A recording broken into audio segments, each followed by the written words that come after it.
के जो है कई महिलाएं हमारे यहाँ प्रशिक्षण लिया है। कभी भी आके मेरे यहाँ आप देख सकती हैं कि एक गाय से कैसे हम खेती कर रहे हैं, कुछ भी रासायनिक खाद डालने की जरूरत नहीं है। तो हमको प्राकृतिक खेती करने के लिए एक देसी गाय की जरूरत पड़ती है। तो देसी गाय क्या है, फ्रीजियन और जर्सी गाय क्या है। हमेशा ये काम अपने भारत की गोवंश की गाय से ही होगा।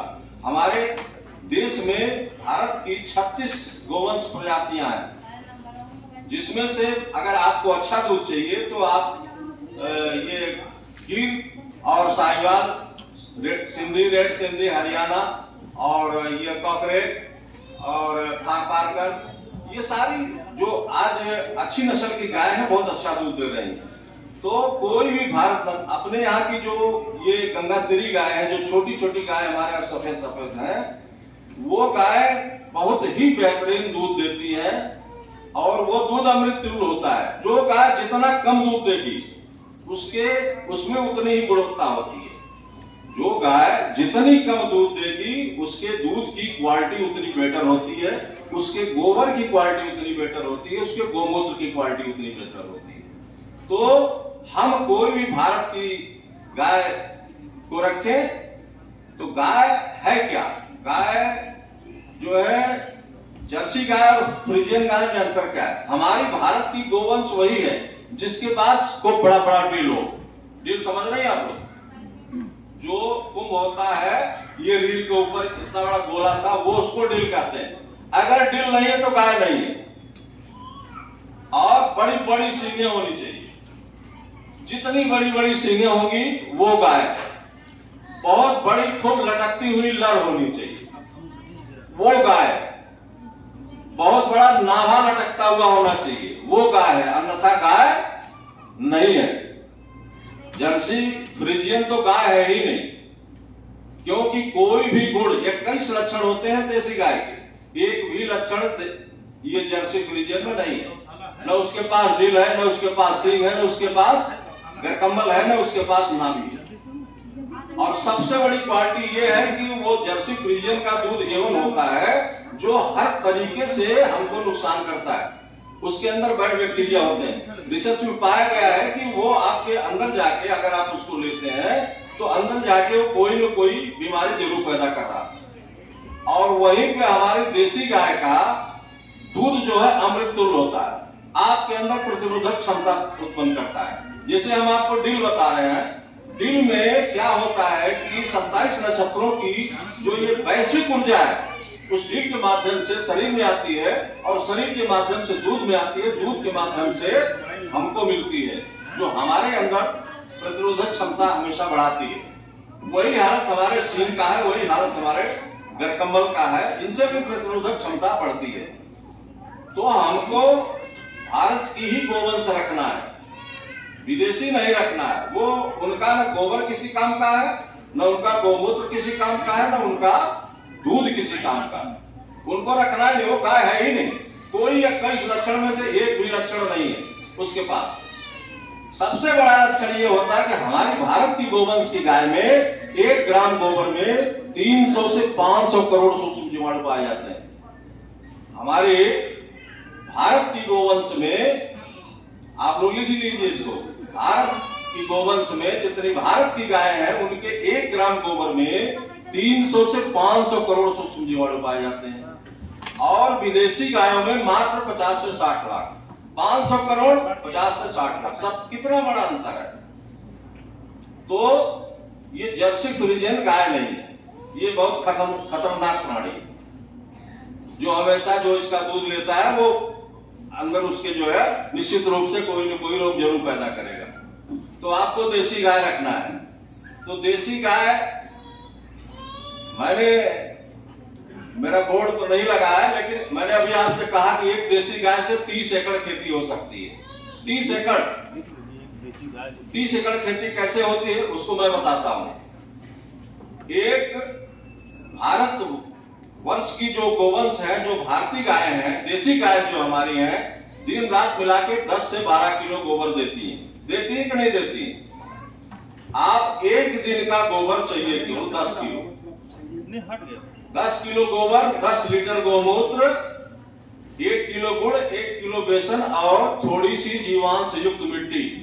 हमारी कृषि सखियों को, पशु सखियों को ये बताया गया होगा, बहुत बता भी रही होंगी, तो आप लोग पुनः लिख लीजिएगा कि इसको लिखिए आप जीवामृत। जीवामृत लिखिए, ऊपर हेडिंग दीजिए जीवामृत। 10 किलो गोबर, 10 लीटर गौमूत्र, 1 किलो गुड़, 1 किलो बेसन और थोड़ी सी जीवांश युक्त मिट्टी। ये जो है, ये सारी चीजें अगर आप किसान हैं तो आपके घर होना चाहिए। ये सारी चीजें लिखिए आप, लिखिए ऊपर लिखिए आप जीवामृत। 10 किलो गोबर, 10 किलो देसी गाय का ताजा गोबर। गाय में बोलूंगा तो देसी का बोलूंगा, आप जर्सी फ्रीजियन का नहीं ले सकते। और जो मैंने पहचान बताई है उसी गाय का लेना है, नहीं तो आपको रिजल्ट नहीं मिलेगा। जब रिजल्ट आपको नहीं मिलेगा तो आप खेती छोड़ दोगे। मत करना, लेकिन जब शुरू करना तो मानक से शुरू करना, हर चीज मानक में देना, जैसे मैं बता रहा हूं, तब आपको चमत्कारिक रिजल्ट मिलेगा। नहीं तो आप अगर करोगे नहीं तो आपको रिजल्ट नहीं मिलेगा, फिर आप वापस रासायनिक को चले जाओगे। तो कभी भी आप जब शुरू करो तो पूर्ण रूप से मानक में करो। तो आप लिखिए 10 किलो गोबर, 10 लीटर गौमूत्र, 1 किलो गुड़, 1 किलो बेसन किसी भी दाल का, 1 किलो किसी भी दाल का बेसन और 1 मुट्ठी जीवांश युक्त मिट्टी। किसी पीपल के पेड़ के नीचे की, बरगद के पेड़ के नीचे की, या मोटी पेड़ से ले लीजिए, या वहां से लीजिए जहां रसायन न पहुंचा हो। इसको आप एक 200 लिखिए, 200 लीटर का ड्रम लीजिए। लिखिए 200 लीटर का ड्रम।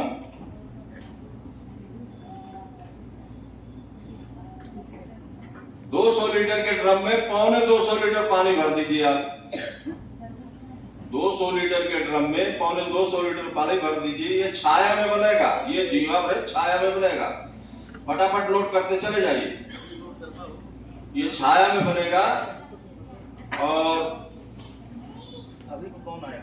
ये सारी चीज आप उसमें डाल दीजिए। 10 किलो गोबर, 10 लीटर गौमूत्र, 1 किलो गुड़, 1 किलो बेसन, थोड़ी सी जीवांश युक्त मिट्टी, सब उस 250 लीटर ड्रम में डाल दीजिए। और डालने के बाद उसको बाएं से दाएं, जैसे घड़ी की सुई घूमती है क्लॉकवाइज, बाएं से दाएं आप उसको 2 मिनट सुबह, 2 मिनट शाम, 3-4 दिन तक घुमाएं। फटाफट लिख लीजिए, नहीं तो सब हवाई हो जाएगा।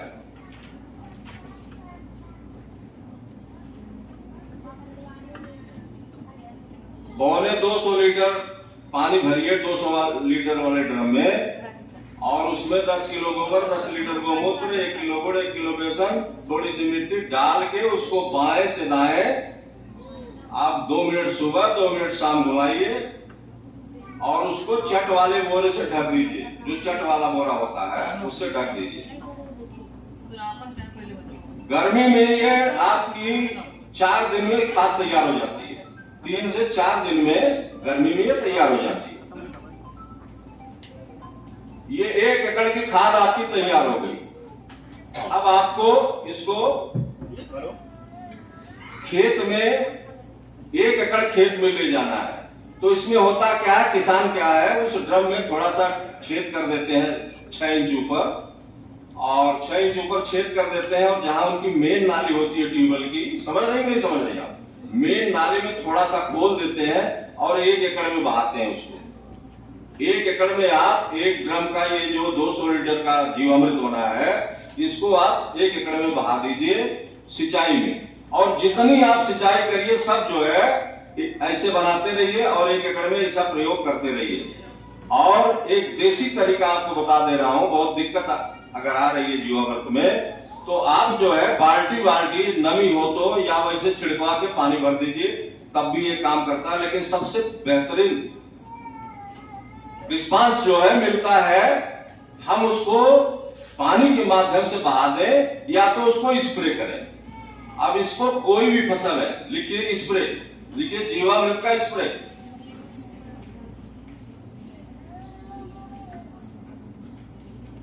जीवामृत का स्प्रे फसल बुआई के 1 महीना बाद, कोई भी फसल बुआई के 1 महीना बाद पहला स्प्रे। 5 लीटर जीवामृत, 5 लीटर कपड़े से छाना हुआ जीवामृत, 100 लीटर पानी में मिलाकर 1 एकड़ में स्प्रे करें। 5 लीटर कपड़े से छाना हुआ जीवामृत 100 लीटर पानी में मिला के 1 एकड़ में स्प्रे करें। 21 दिन बाद दूसरा जीवामृत, 21 दिन बाद दूसरा स्प्रे। आप लिखिए 21 दिन बाद दूसरा स्प्रे।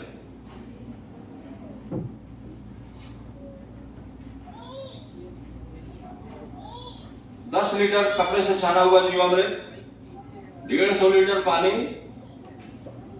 1 एकड़ में स्प्रे कर दें।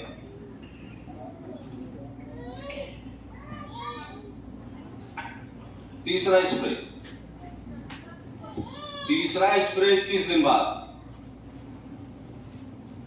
तीसरा स्प्रे 21 दिन बाद 15 लीटर कपड़े से छाना हुआ जीवामृत, 200 लीटर पानी 1 एकड़ में। ये बहुत चमत्कारिक परिणाम देता है स्प्रे जो है।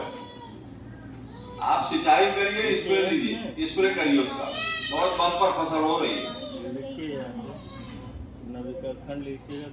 तीसरा स्प्रे आपने लिखा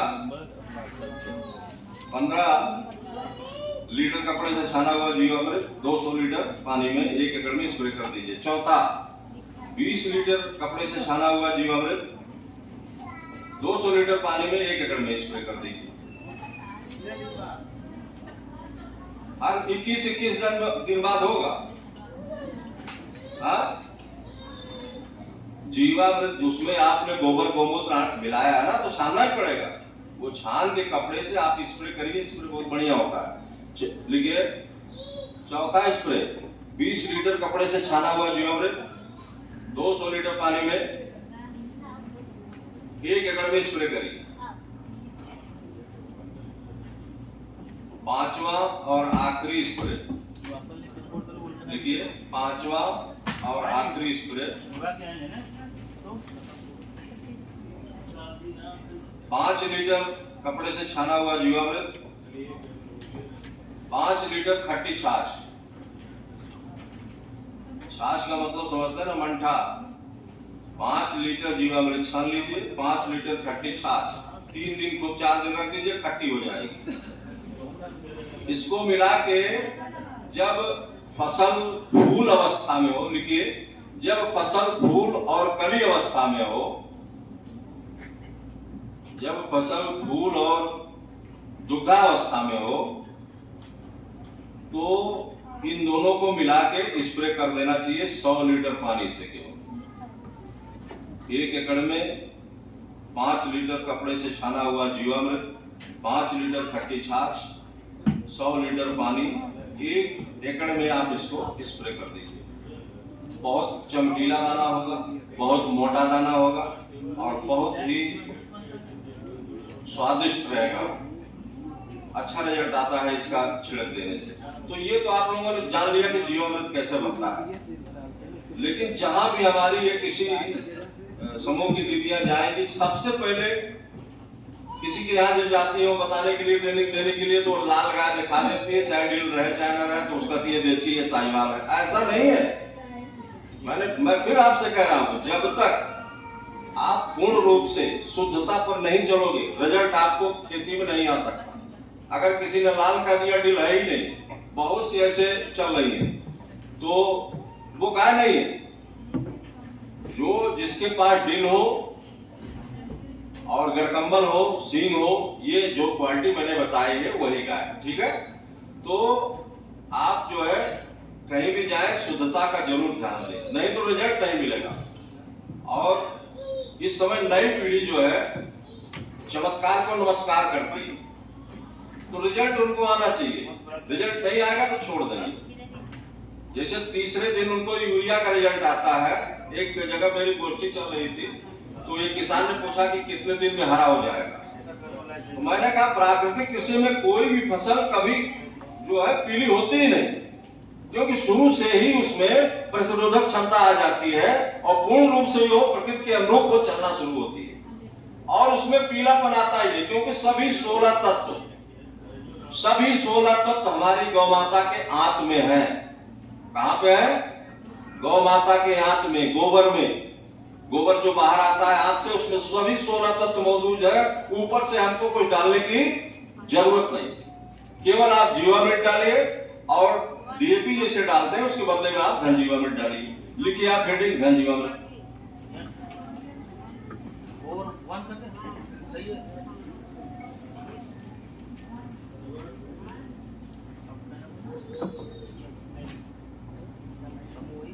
घन जीवामृत लिखिए। देसी गाय का गोबर 1 कुंटल,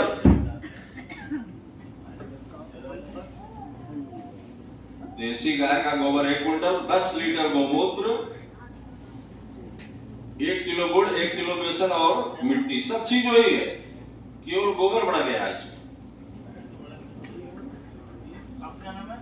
अब देखिए ये हमारा जो घन जीवामृत हम बनाते हैं, हम कर क्या रहे हैं, वही सूक्ष्म जीवाणुओं की संख्या को हम ज्यादा कर दे रहे हैं, बढ़ा दे रहे हैं। और हमारी जमीन को खेती के लिए केवल 2 चीजें बहुत जरूरी है, एक सूक्ष्म जीवाणु और दूसरा केचुआ। और ये दोनों चीजें खत्म हो रहा है। आप पेस्टिसाइड और ये रासायनिक डाल रहे हो, ये डेट कर रहे हैं हमारे जो है सूक्ष्म जीवाणु, और केचुआ का तो पता ही नहीं चल रहा, 10 फुट नीचे चले गए, आज भी समाधि लेके बैठे नीचे। वो कब आएंगे, कैसे आएंगे, जब ये गोबर जो है हमारा घन जीवामृत जब पड़ेगा हमारी धरती माता के ऊपर, तो केचुओं पे इतनी अच्छी महक लगती है, वो तुरंत ऊपर आ जाते हैं। जैसे मैं आपको एक एग्जाम्पल देता हूँ, इस समय गर्मी में जब गाय जो है गेहूं कट जाता है और चरने के लिए लोग छोड़ते हैं, तो गाय जहाँ खेत में वो गोबर दे देती है, आप उसको देख के चले आइए, फिर सुबह जाइए उस गोबर को हटा दीजिए। जब हटा देंगे तो आप देखेंगे वहां पे 2-3 छेद है, आप हटा दीजिए तो वहां देखेंगे 2-3 छेद है, और कई तरीके के सूक्ष्म जीवाणु वहां है, उस गोबर में रहते हैं। तो वो 2-3 छेद जो है कहां से किया, कहां आया, कैसे हुआ, वो केचुआ आए और अपना महक लेके गोबर का फिर नीचे चले गए, क्योंकि उनके लिए वातावरण ऐसा नहीं होगा। सारी चीजें आप लोगों ने रासायनिक डाल दिया। और एक जंतु और काम करता है, गोबर को गोला करके वो ले जाते हैं, 2 ले जाते हैं, ये होता है कि नहीं होता। आप कहीं भी जाइए गर्मी में, गोबर सुबह हटा दीजिएगा, वो छेद जो होता है केचुआ का ही होता है। तो इतनी महक उनको देसी केचुओं को इतनी महक गोबर की है।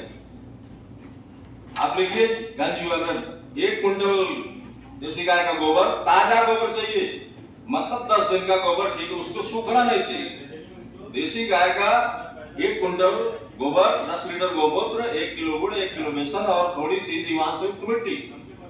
आप थोड़ा इतना बड़ा बेड बना लीजिए और उस बेड पे पहले गोबर के ऊपर आप गौमूत्र छिड़क दीजिए, फिर उसके बाद बेसन छिड़क दीजिए, और फिर उसके बाद गुड़ को घोल लीजिए, उसको छिड़क दीजिए। थोड़ा सा मिट्टी जो है, चाहे पीपल के पेड़ के नीचे की, चाहे बरगद के पेड़ के नीचे की, चाहे ये मोटी पेड़ से ले लीजिए या वहां से ले लीजिए जहां कभी रसायन न पहुंची हो, तो उसको आप थोड़ा सा उस पेड़ से डाल दीजिए और उसको एक हलवा जैसे बनाया जाता है कढ़ाई में, उस तरीके से खूब मिला दीजिए, फावड़े से खूब मिला दीजिए।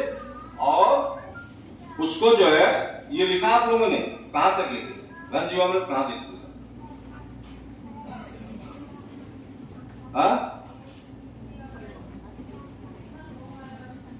हाँ लिखिए।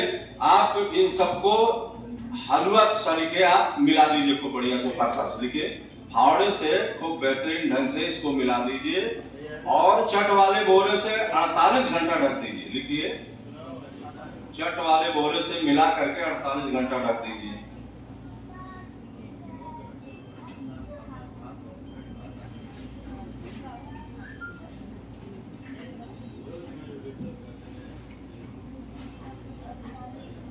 अड़तालीस घंटे के बाद इसको आप खोल दीजिए और रोज मिलाते रहिए। रोज इसको मिलाते रहिए, फावड़े से पतला हो जाएगा। जब पतला हो जाएगा तो इसको आप बोरी में भर के रख दीजिए, 1 साल तक यूज कर सकते हैं। पतला करके आप बोरी में भर के रख दीजिए, 1 साल इसका यूज कर सकते हैं। कोई भी आप फसल लगाते हैं, बोते हैं, चाहे जैसे गेहूं लगाते हैं या धान लगाते हैं, तो सबसे पहले आप इसको जो है 1 कुंटल प्रति एकड़ आप इसको छिड़क के उसके बाद धान की रोपाई कर लीजिए। आखिरी जब पलेवा लगता है, हेंगा चलता है या रोटावेटर चलता है, उससे पहले इसको छिड़क देना चाहिए और मिट्टी में मिला देना चाहिए। चाहे आप गेहूं बो रहे हो, चाहे आप सरसों बो रहे हो, चाहे आप धान लगा रहे हो, कोई भी फसल, चाहे आप गन्ना बो रहे हो, पहले इसको छिड़क देना है घन जीवामृत को। अब इसमें करना क्या है कि थोड़ा सा इसकी मात्रा कम है तो आप 2-3 कुंटल आप घुरगड्ढा से, धूर से खाद निकाल के ऐसे सुखा लीजिए और उसको पतला करके इसमें मिला के मारिए, और भी अच्छा रहता है, इसमें पूरी खाद मात्रा में पड़ जाती है। और इतना याद रखिए कि इस घन जीवामृत को मानक से अधिक आप जितना दे सकें उतना दीजिए, आप बहुत बम्पर रिजल्ट आएगा। बनाने की बात आपकी है, तो जैसे हम आपको 1 कुंटल बता दे रहे हैं, तो ये आप 5 कुंटल 10 कुंटल तक घन जीवामृत बना के 1 एकड़ में दे सकते हैं, बहुत बेटर रिजल्ट आएगा। और पहली साल अगर फसल आप कर रहे हैं तो पहली साल आपको बढ़ा के देना ही चाहिए, मानक से अधिक दीजिए, बहुत अच्छा रिजल्ट आएगा। और रासायनिक खेती से, रासायनिक पैदावार से पहली ही साल में ये हमारी पैदावार आगे बढ़ जाएगी और जहर मुक्त जो है आपको ये उत्पाद मिलेगा। तो ये केवल इसमें हम पावर बढ़ा दिए, केवल सूक्ष्म जीवाणुओं की संख्या बढ़ा दिए, और सूक्ष्म जीवाणु हमारी धरती माता में चाहिए, तो सूक्ष्म जीवाणुओं को जब संख्या बढ़ गई तो पावर बढ़ जाती है। इसीलिए 5 टाली खाद के बराबर ये 5 कुंटल खाद हमारी घन जीवामृत बराबरी करती है। ज्यादा खाद डालने की जरूरत नहीं है, उसमें पावर डाल देने की जरूरत है कि इतना कितना पावरफुल हो जाए। और पावर कहां से मिलता है? सूक्ष्म जीवाणुओं से मिलता है। तो वही चीज हम कर देते हैं, इस तकनीक में वही चीज हो रही है कि कितना ज्यादा से ज्यादा सूक्ष्म जीवाणुओं की संख्या हम जमीन में बढ़ा दें। जहां सूक्ष्म जीवाणु ज्यादा रहेंगे वहां पे ज्यादा से ज्यादा ह्यूमस की निर्मित होगी, और जब ह्यूमस की निर्मित होगी तो हमारी जो भी फसल बोई जाएगी वो हमारी फसल बलवान होगी, स्वस्थ होगी। तो ये काम हमारे जीवामृत का है और घन जीवामृत का है। तो ये दोनों चीजें अपने घर बनानी है, लेकिन इसके लिए क्या चाहिए? एक देसी गाय चाहिए, सबके घर में आना है। जिस दिन आपके घर में देसी गाय आके बच जाएगी, उसी दिन आपके घर की कायाकल्प जो है शुरू हो जाती है। बढ़िया सकारात्मक ऊर्जा देती है हमारी देसी गौ माता। उसी दिन से आपके घर में दवा आना बंद हो जाएगी, आपके घर में दवा आना बंद हो जाएगी। जिस दिन आप देसी गाय के दूध का सेवन करने लगोगे, दही का और घी का और उसके गोमूत्र का। गोमूत्र तो उसकी ऐसी औषधि है, मैं आपको बताता हूं, सबको लेना चाहिए। आप लोग लाइएगा, जरूर लीजिएगा। हर परिवार को, हर सदस्य को 2 चम्मच जरूर लेना चाहिए। आप देसी गाय ले आइए, और जब वो गोमूत्र देती है तो आप उनका गोमूत्र जैसे थोड़ा सा उन्होंने दे दिया, उसके बाद आप बर्तन लगा दीजिए। फिर जब थोड़ा रह जाए उसके बीच से आप हटा लीजिए बर्तन को। तो मैंने आपको बताया, गोमूत्र कलेक्शन नहीं बताया मैंने कि गोमूत्र का कलेक्शन कैसे होता है। गोमूत्र का कलेक्शन जो है 4-5 तरीके से होता है। एक पहला तरीका है कि जहां आपकी गौशाला है वहां पर थोड़ा सा ढलान दे दीजिए, गड्ढा कर दीजिए, और वहीं पे गोमूत्र जाएगा। और एक दिन हमारी देसी गौ माता ये समझ जाती है कि ये गोमूत्र इनको चाहिए, तो वहीं पे गोमूत्र देती है। मेरी एक गाय है, मेरे पास 4 साहिवाल गाय है।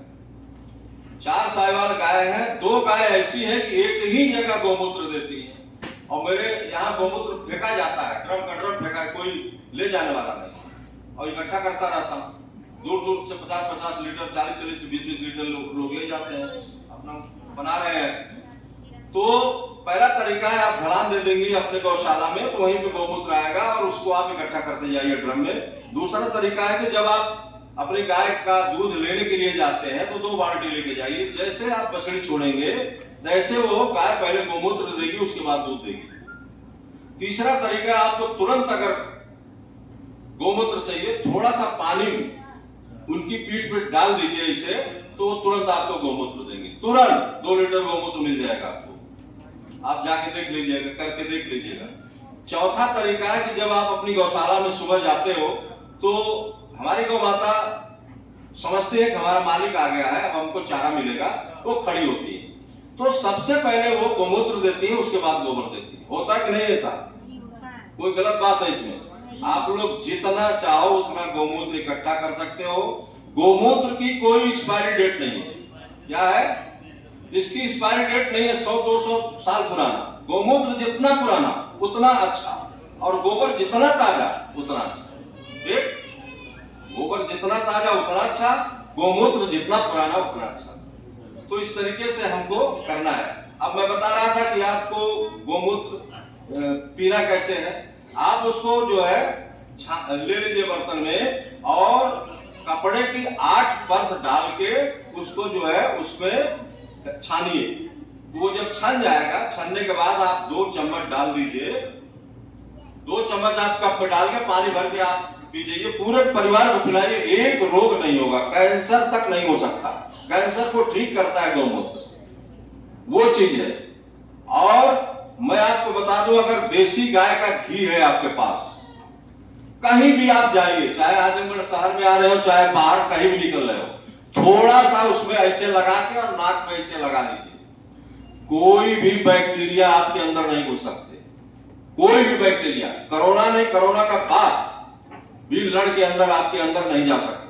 वो ताकत हमारी देसी गाय के घी में। बहुत सारी औषधियां हैं, क्योंकि गाय को आप व्यवसायिक रूप में नहीं रख सकते। गाय को हमेशा कृषि से जोड़ना पड़ेगा। गाय, कृषि और आयुर्वेद, 3 चीजें। गाय, कृषि और आयुर्वेद। जिसके घर में गाय है उसके घर में सब संभव। बता रहा हूं कि बीमारी आ ही नहीं सकती। तो चलिए ये बातें बीच में हम बताते रहेंगे। आप लिखिए बीजामृत।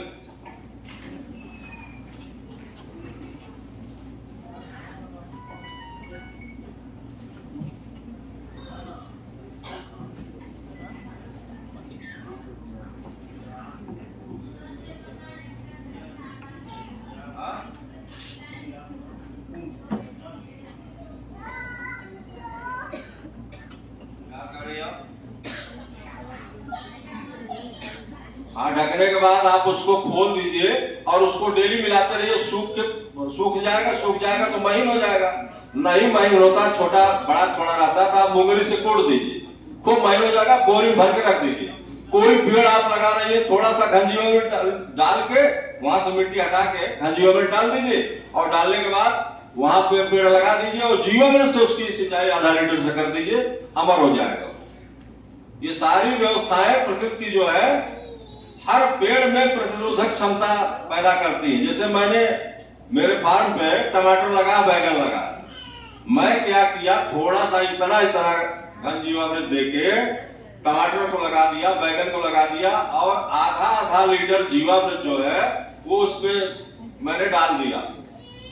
इस समय आप समझ लीजिए कम से कम 50-60 किलो 1 क्विंटल टमाटर निकल रहा, बैगन निकल रहा।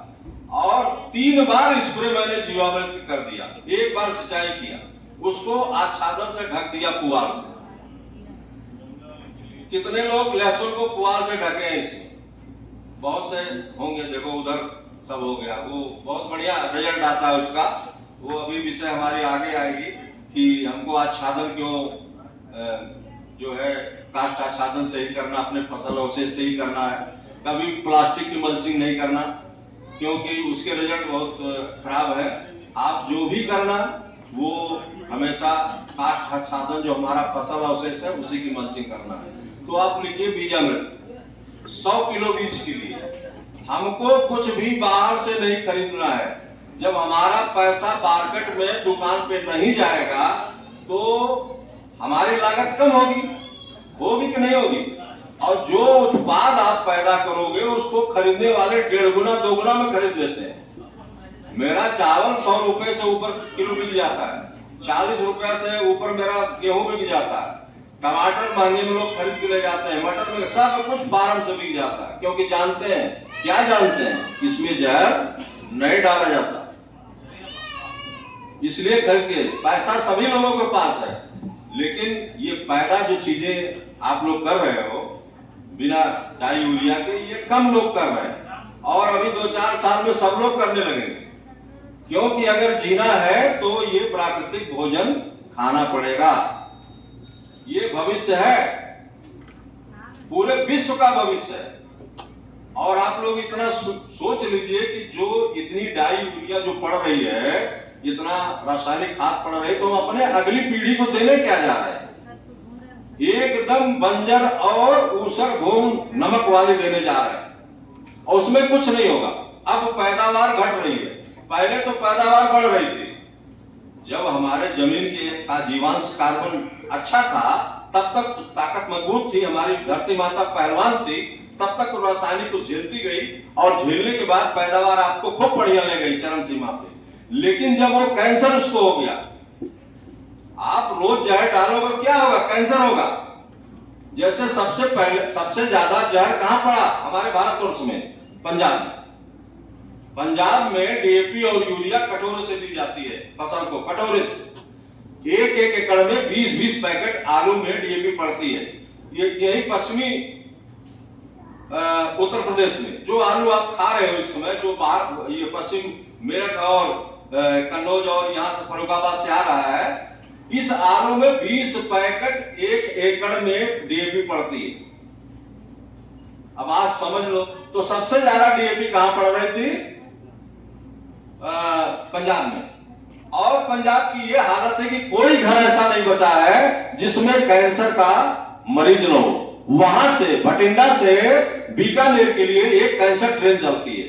इसमें से कुछ लोग जानते भी होंगे कि पंजाब में भटिंडा से वहां बीकानेर के लिए एक कैंसर ट्रेन चलती है। उस ट्रेन का नाम है कैंसर ट्रेन।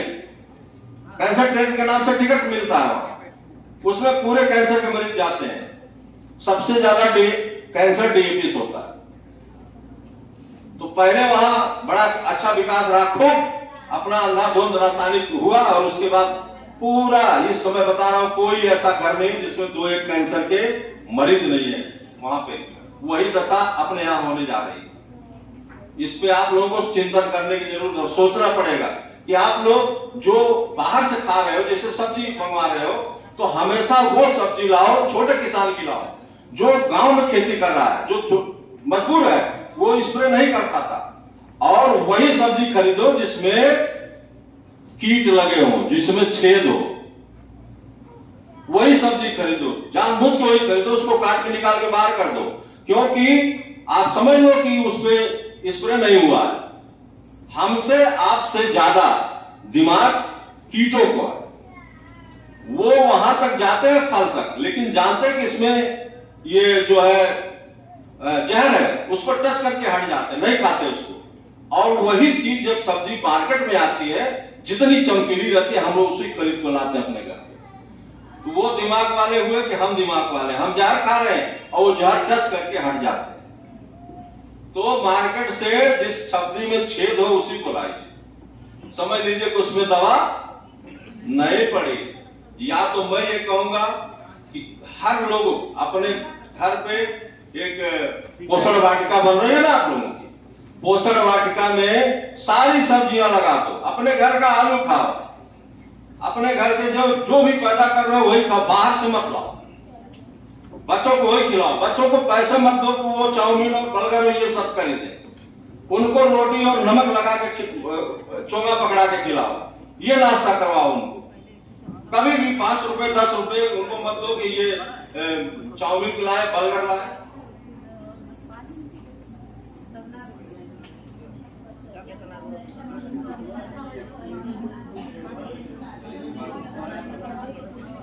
चलिए ठीक है, अभी हमारे मुख्य पशु चिकित्सा अधिकारी जी थोड़ा दौरे पे हैं, तो कुछ आप लोगों को बताएंगे, समय देंगे, और उसके बाद हमारा आपका ये कार्यक्रम चलता रहेगा, और अच्छी बातें हम आपको बताएंगे जो आपके जीवन में काम आएंगी।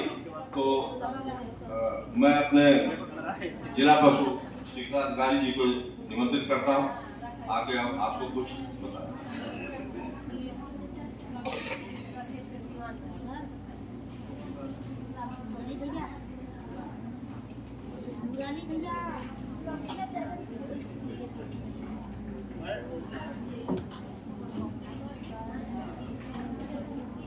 बहुत बहुत धन्यवाद। पहले तो मैं इस किसी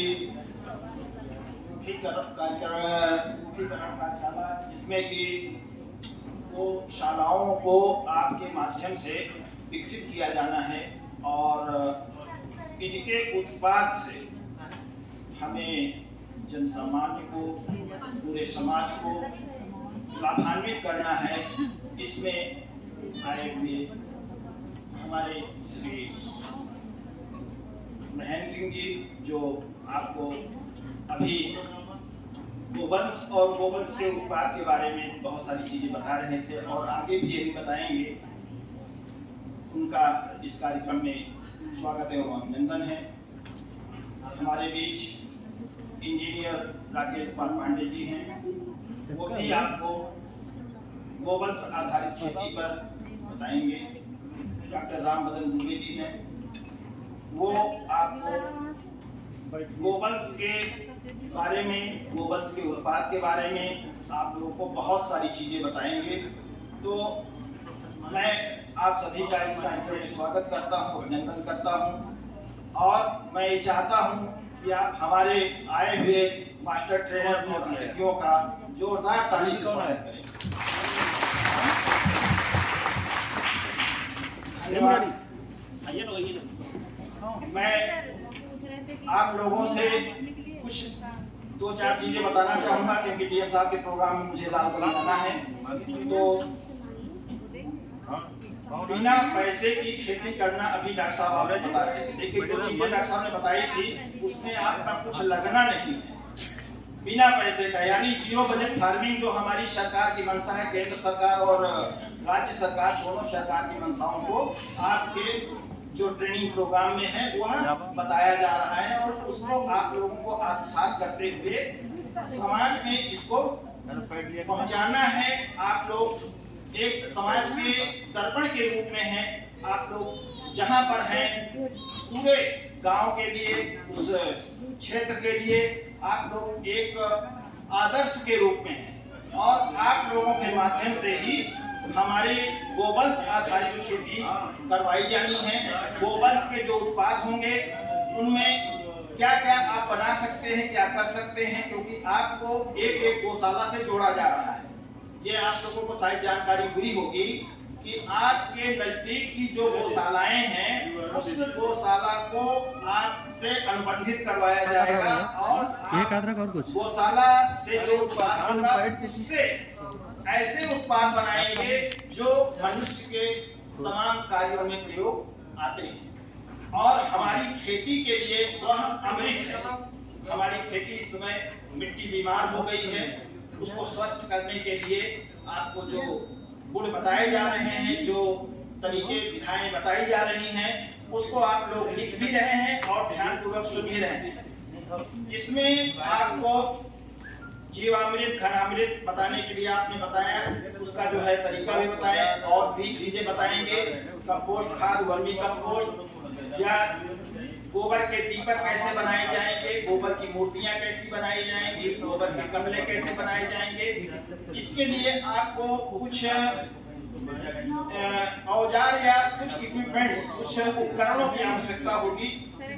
आप लोगों का स्वयं सहायता समूह बना हुआ है, स्वयं सहायता समूह के पास कुछ पैसे भी आप लोगों के दिवाली फंड के रूप में और लोन के रूप में मिलता है, सरकार देती है। उसी फंड से आपको यह उपकरण क्रय करके और जो गौशाला आपको नामित की जाएगी, जिससे अनुबंध कराया जाएगा, उस गौशाला में आप वहां प्रयोग करके उत्पाद बनाएंगे और उन उत्पादों को बेचेंगे। बिक्री करने के लिए हम लोगों ने पूरा जो है एक खाका खींच रखा है। हमारे डीएम साहब जो इस समय वर्तमान में यहाँ पर पोस्टेड हैं, डीएम साहब बहुत ही इस कार्य में अपनी इच्छा शक्ति रखते हैं और आप लोगों की मदद भी कर रहे हैं। उन्होंने दीपक को बेचने के लिए सारे जितने भी इस जनपद में आपके मंदिर हैं, सारे मंदिरों को उन्होंने अनुबंधित करवा दिया है और मंदिरों में आपके दीपक के उत्पाद जाएंगे। कहीं आपको बिक्री करने के लिए परेशानी नहीं होगी। आपकी मूर्तियां, आपके गमले, जो गमले आप बनाएंगे, उन गमलों का जो हमारा उद्यान विभाग है, वन विभाग है, कृषि विभाग है, जितने भी विभाग इससे संबंधित हैं वहां बेचने के लिए उनको अनुबंधित कर दिया गया है। वन विभाग जो पौधे उगाता है उस पौधे के लिए गमले कई साइज के होते हैं, छोटे गमले, बड़े गमले, मझोले गमले, तो तीनों तरह के गमले आप द्वारा बनाए जाएंगे और इनकी बिक्री हॉर्टिकल्चर डिपार्टमेंट और फॉरेस्ट डिपार्टमेंट में किया जाएगा। उनको आपसे ही लेना पड़ेगा। कीमत भी ऐसी रखी जाएगी कि इन गमलों से आपका बहुत ज्यादा न महंगा होगा और इन गमलों की विशेषता ये होगी कि न ये पानी में पिघलते हैं और न जो है इन्हें कोई जो है ऐसा आग से जलते भी नहीं है। तो ये व्यवस्था इसमें दी जा रही है। आप लोगों को ये काम करना है। इसके लिए अनुबंध करने के लिए हमारे जो विभाग के लोग हैं वो आपके बीच में जाएंगे। आपसे और जो गौशाला चलाने वाले संचालक हैं उनके बीच में एक अनुबंध हो जाएगा। संचालन गौशाला का ग्राम समिति करेगी और उसके उत्पाद को बनाने के लिए आप लोग रहेंगे। आप जो भी काम इसमें पसंद करेंगे, कोई इसमें बंधन नहीं है कि आपको केवल जीवामृत ही बनाना है। आप मूर्तियां बनाना चाहते हैं मूर्ति बनाइए, आप अगरबत्ती बनाना चाहते हैं अगरबत्ती बनाइए, आप कोई गमले बनाना चाहते हैं, दीपक बनाना चाहते हैं, मतलब जो चीज बनाना चाहें आपको शिक्षण मिलेगा कैसे बनाना है, उसमें क्या क्या चीज मिलाया जाएगा जिससे कि वह हमारा टिकाऊ हो और खूबसूरत भी हो, उसकी बिक्री अच्छी से हो। तो ये सारी चीजें आपको करना है। इसी के लिए आप लोगों को यहाँ बुलाया गया है कि प्रशिक्षण कार्यक्रम आपको आज जो दिया जा रहा है इसके बाद और भी आपको सिखाया जाएगा ताकि आप अच्छे ढंग से इस काम को कर सकें। आपको मनोयोग से काम करना है। मेरी शुभकामनाएं हैं। आप लोग इस कार्य को बहुत अच्छे ढंग से करें। धन्यवाद।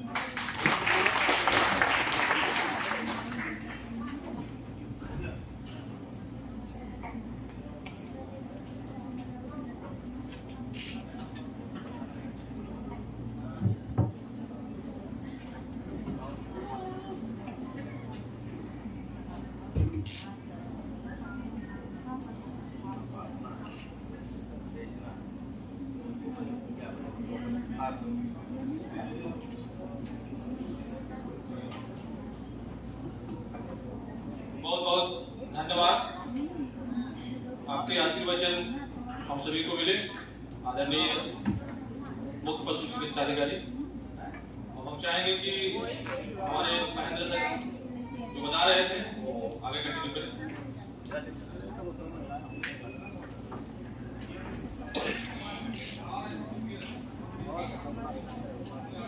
देखिए, अभी सर जी जो बता रहे थे कि बहुत सारी चीजें बनेगी, तो आप बहुत कुछ बना सकते हैं। और ये हमारा घन जीवामृत जो है बड़े अच्छे रेट से हर ये नर्सरी वाला खरीद रहा है और सारी चीजें लोग खरीद, ऊपरी तक बिक रही, लकड़ी बन रही बहुत अच्छी और वो लकड़ी बड़े अच्छे रेट से बिक गई है। और कहीं थोड़ा सा दिमाग वाले और इंजीनियर वगैरह उस लकड़ी को पा जाते हैं, तो या कोई अच्छे कंपनी के जिनका ब्रांड अच्छा वो लोग पा जाते हैं। जैसे हमारे राकेश पांडे जी हैं, राकेश पांडे जी हैं, ऐसे दिमागदार इंजीनियर जब पा जाते हैं किसी प्रोडक्ट को, तो वो जो है बहुत अच्छे रेट में बेच देते हैं। जैसे 50 रुपए किलो हमारी मूली बिक रही है, देहात में बिक रही है, इसमें 50 रुपए किलो बिक रही है और वही हमारे पांडे जैसे इंजीनियर पा जाए तो 500 रुपए में बेचेंगे किलो। ये व्यवस्था है, ये दिमाग से लोग काम कर रहे हैं, बड़ा अच्छा पैसा आ रहा है। और आप लोग देहात में हो, जितना अच्छा प्रोडक्ट आप लोग हर चीज बना रहे हो एकदम शुद्ध है, एकदम शुद्ध है। जो आप गमले बनाओगे, जो आप मूर्ति बनाओगे, एंटीबायोटिक एकदम कहीं से भी वो आपको प्रदूषण नहीं देगा, कहीं से भी आपको नुकसान नहीं करने वाला।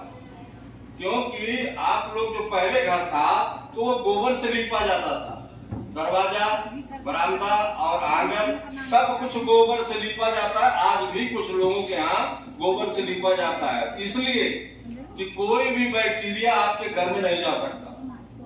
गाय के गोबर में वो ताकत है कि कोई भी बैक्टीरिया अगर बाहर लगा दिया गया, दीवार पर लगा दिया गया, तो कोई भी बैक्टीरिया घर के अंदर नहीं जाएगा। ये कारण था उसका, ये महत्व था इसका। तो हमको उसी पुरानी परंपरा पे आना है और फिर जो है बैलों से खेती करना है। ये होने जा रहा है 10 साल के अंदर, ये होने जा रहा है कि बैल ही आएंगे, क्योंकि पैदावार आसानी में घट रही है। ट्रैक्टर की महंगाई और मशीन की महंगाई इतनी ज्यादा है कि आप दे ही नहीं पाओगे। बैल आना ना, बैल आना ना। मैंने तो, मेरे ऐसे ऐसे मित्र हैं जो प्राकृतिक कृषि कर रहे हैं, उनके यहाँ बैलों से पानी निकाला जाता है, बैलों से चारा काटा जाता है, बैलों से खेत जोता जाता है। ऐसी ऐसी नई तकनीक आ गई। 5 फारा का वो हल लेके बैल चलते हैं। मैं कानपुर में देखा हूँ विवेक चतुर्वेदी जी के यहाँ, मैं 2 बार गया था। 5 फारे का हल जो है 2 बैल लेके चलते हैं, फर्स्ट क्लास। उसपे ये मारुति की सीट लगी हुई है, दोनों पकड़ के वो रसरी जो है बैठे रहना है। उसमें किया क्या गया है कि केवल बैटरी से उसमें गियर लगा दिया गया है। बैलों को केवल सहारा मिलता है, उनको आगे चलना है, बाकी वो ठेलते चली जाती है। 1-1 एकड़ खेत 2 घंटे 3 घंटे में जुताई हो जाती है। तो इस तरीके से नहीं, हाथ से सारी बुआई करते हैं, चाहे गेहूं की हो और चाहे कोई भी फसल हो, सब हाथ से बुआई होती है। उनके पास यंत्र ऐसा है कि हाथ से कटाई होती है। और एक आदमी जो है कम से कम 1 बीघे खेत 3 घंटे में काट के गिरा देता है। अपना 20-20 से वाला 3 घंटे में एक आदमी काट गिरा देता है। इतना बढ़िया बढ़िया हाथ से काटने वाला हाथ यंत्र आ गया, बहुत दुनिया आगे जा रही है। तो आप अब वही आने वाला, मैं कह रहा हूं ना कि ये भविष्य जो है, ये जो हमारे बछड़े भाई घूम रहे हैं, बछड़े भाई इसलिए हैं कि सबसे पहले जब गाय बच्चा देती है तो आधा दूध आप पीते हैं, आप ले लेते हैं, आधा बछड़ा पीता है। तो आधा दूध आप उससे जबरदस्ती ले लेते हैं। चलिए ठीक है, तो आपका भाई हुआ बछड़ा, और वो ऐसी चीज है कि आपके पूरे काम को कर सकती है, खेती में हर काम को कर सकती है। आज जो बेकदर बछड़े हुए हैं वो किसान की ही देन है, और इसकी वापसी करेंगे कुछ दिन में, मिलेंगे नहीं। जो कंडीशन बनती जा रही है और करना पड़ेगा। आदमी जब तक करेगा नहीं तब तक उसके अंदर प्रतिरोधक क्षमता नहीं बढ़ सकती। हुआ क्या है कि न करने वाली प्रवृत्ति आ गई। ये 50 साल में, 40-50 साल में केवल हम करें ना और भौतिक सुख हमको सारा मिल जाए। ये हुआ है कि करना कुछ न पड़े, और जो परिश्रम करता है उसके अंदर जबरदस्त प्रतिरोधक क्षमता होती है। उसका जो है कोई भी बैक्टीरिया, कोई भी वायरस कुछ नहीं कर सकता। पहलवान को सर्दी होती है क्या? जो पहलवानी करता है, जैसे सुशील सिंह है, उसको सर्दी जुकाम बुखार होता है क्या? कभी नहीं होता। उसके अंदर कोई वायरस जो आएगा ही, डर के भाग जाएगा। तो वो जब आप लोग मेहनत करोगे, घर में काम करोगे, तब जो है आपके अंदर फुर्ती रहेगी, आपका पैर नहीं दर्द करेगा, सर नहीं दर्द करेगा, कुछ भी आपको नहीं हो, लेकिन करना पड़ेगा, मेहनत तो करना पड़ेगा। आपको स्वस्थ रहना है, मेहनत करना पड़ेगा, और प्राकृतिक भोजन जो है वो करना पड़ेगा। तो ये व्यवस्था है। आप लिखिए 100 किलो बीज के लिए बीजामृत लिखिए 100 किलो बीज के लिए।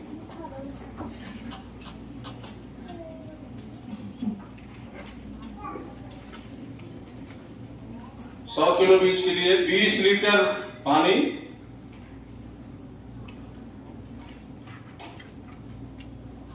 5 लीटर गौमूत्र, 2 किलो गोबर। 20 लीटर पानी, 5 लीटर गौमूत्र और 2 किलो गोबर, 50 ग्राम चूना, 50 ग्राम चूना,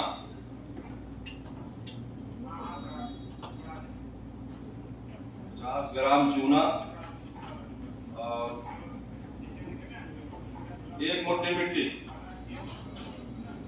1 मुट्ठी मिट्टी।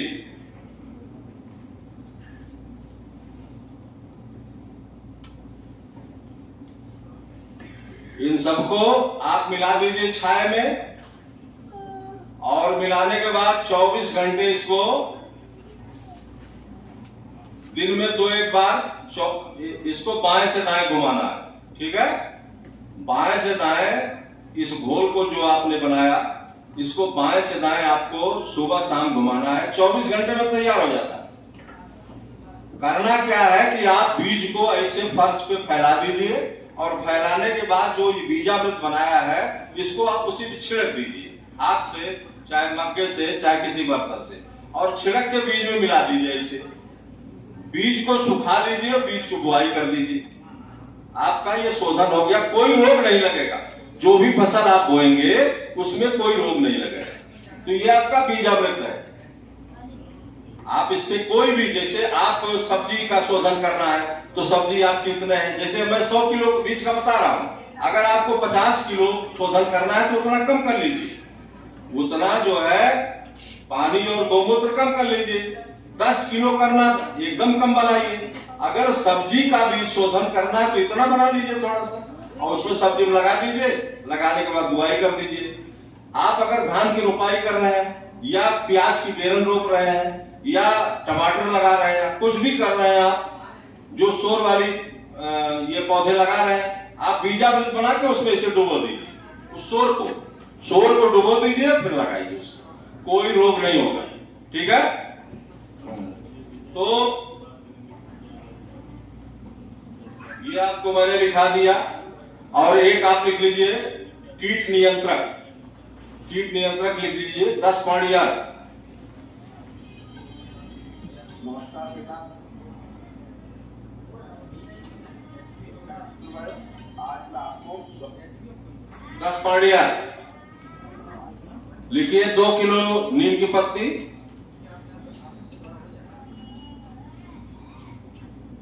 ये जो मैं आपको कीट नियंत्रक दे रहा हूं, आपके घर के अगल बगल पत्तियां मिलेंगी, कुछ खाने लाने की जरूरत नहीं, आप बना लीजिएगा, 1 साल तक रखिएगा, और जहां कीट लगे आप स्प्रे कर दीजिएगा, मर जाएंगे। ठीक है।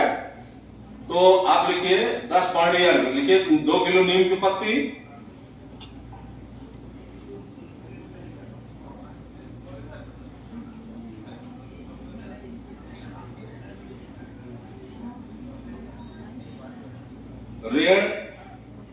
रेड़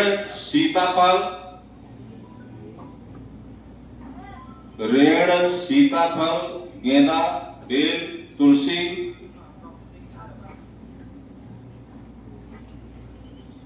धतूरा, मदार, अमरूद, आम,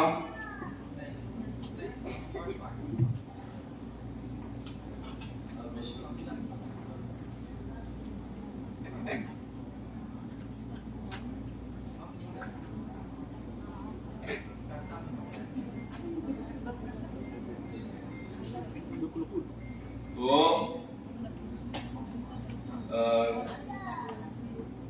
कितना लिखा है आपने? आम, अमरूद, पपीता,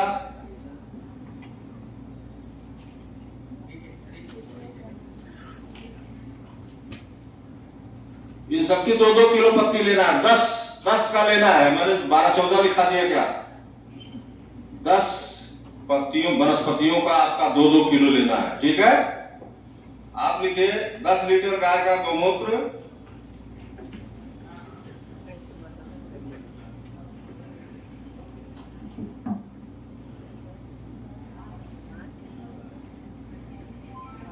पौने 200 लीटर का ड्रम लेना है। इकट्ठा आप बना लेंगे तो पूरे साल चलेगा। पौने 200 लीटर का ड्रम लेना है, उसमें पौने 200 लीटर पानी भरना है। पौने 200 लीटर एक ड्रम में पानी भरना। लिखिए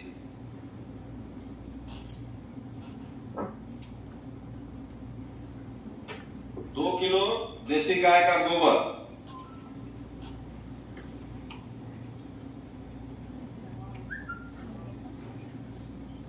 लिखिए हल्दी पाउडर 500 ग्राम। हल्दी का पाउडर समझ रही है ना? हल्दी पाउडर 500 ग्राम। अदरक की चटनी 500 ग्राम। अदरक ले लीजिए, कूट के बना दीजिए उसको पतला। 10 ग्राम हींग, 10 ग्राम हींग। 1 किलो तंबाकू पाउडर, जो सुरती लोग खाते हैं वो मिलती है, तो पत्ते वाली 1 किलो उसका भूख लीजिए, पाउडर बन जाएगा। और 1 किलो हरी मिर्च जो खूब तित होती है उसकी चटनी, उसको खोल लीजिए। 1 किलो हरी मिर्च की चटनी, 1 किलो देसी लहसुन जो बड़ा कड़वा होता है ना, 1 किलो देसी लहसुन की चटनी, उसको खोल लीजिए। और इन सबको उसी 200 जिसमें आपने 250 लीटर पानी भरा है, सबको उसमें डाल दीजिए। पत्ती को डाल दीजिए, ये हल्दी को डाल दीजिए, सारी जो चीज मैंने लिखा है सब उसमें डाल दीजिए।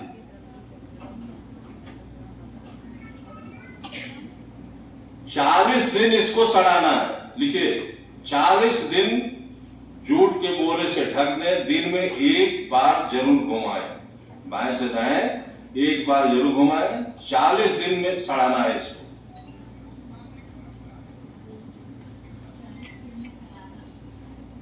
चालीस दिन इसको सड़ाना है। ये 40 दिन में तैयार हो जाएगा। छान करके आप इसको रख दीजिए। 1 साल तक कोई भी कहीं कीट लगता हो आप उसमें स्प्रे कर दीजिए, ये जो है वहां कीट खत्म हो जाएंगे।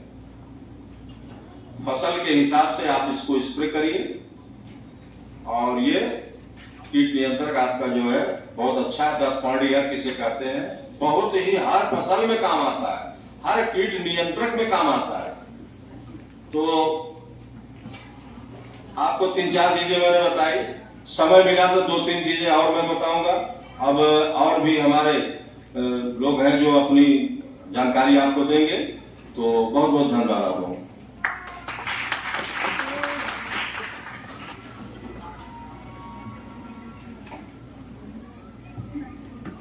बहुत बहुत धन्यवाद आदरणीय महेंद्र सिंह जी। आपने गौवंश जो प्राकृतिक कृषि के संदर्भ में बहुत ही सकारात्मक और प्रेरणीय ज्ञान दिए।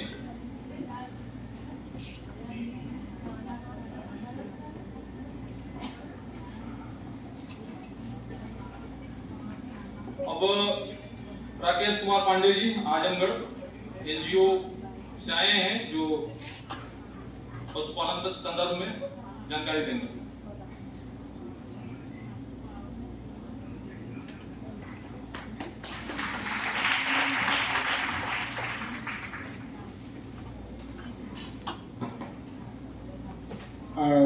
सभी को मेरा नमस्कार है। और सबसे पहले तो मैं माफ़ी चाहूँगा, हम लोग प्रोग्राम में लेट आए और आप लोग काफ़ी देर से बैठे हैं ना। और अगर महिलाएं घर में खाली बैठ जाती हैं तो उनके मन में दुविधा रहती है कि कौन काम फसल है, ऐसा है ना।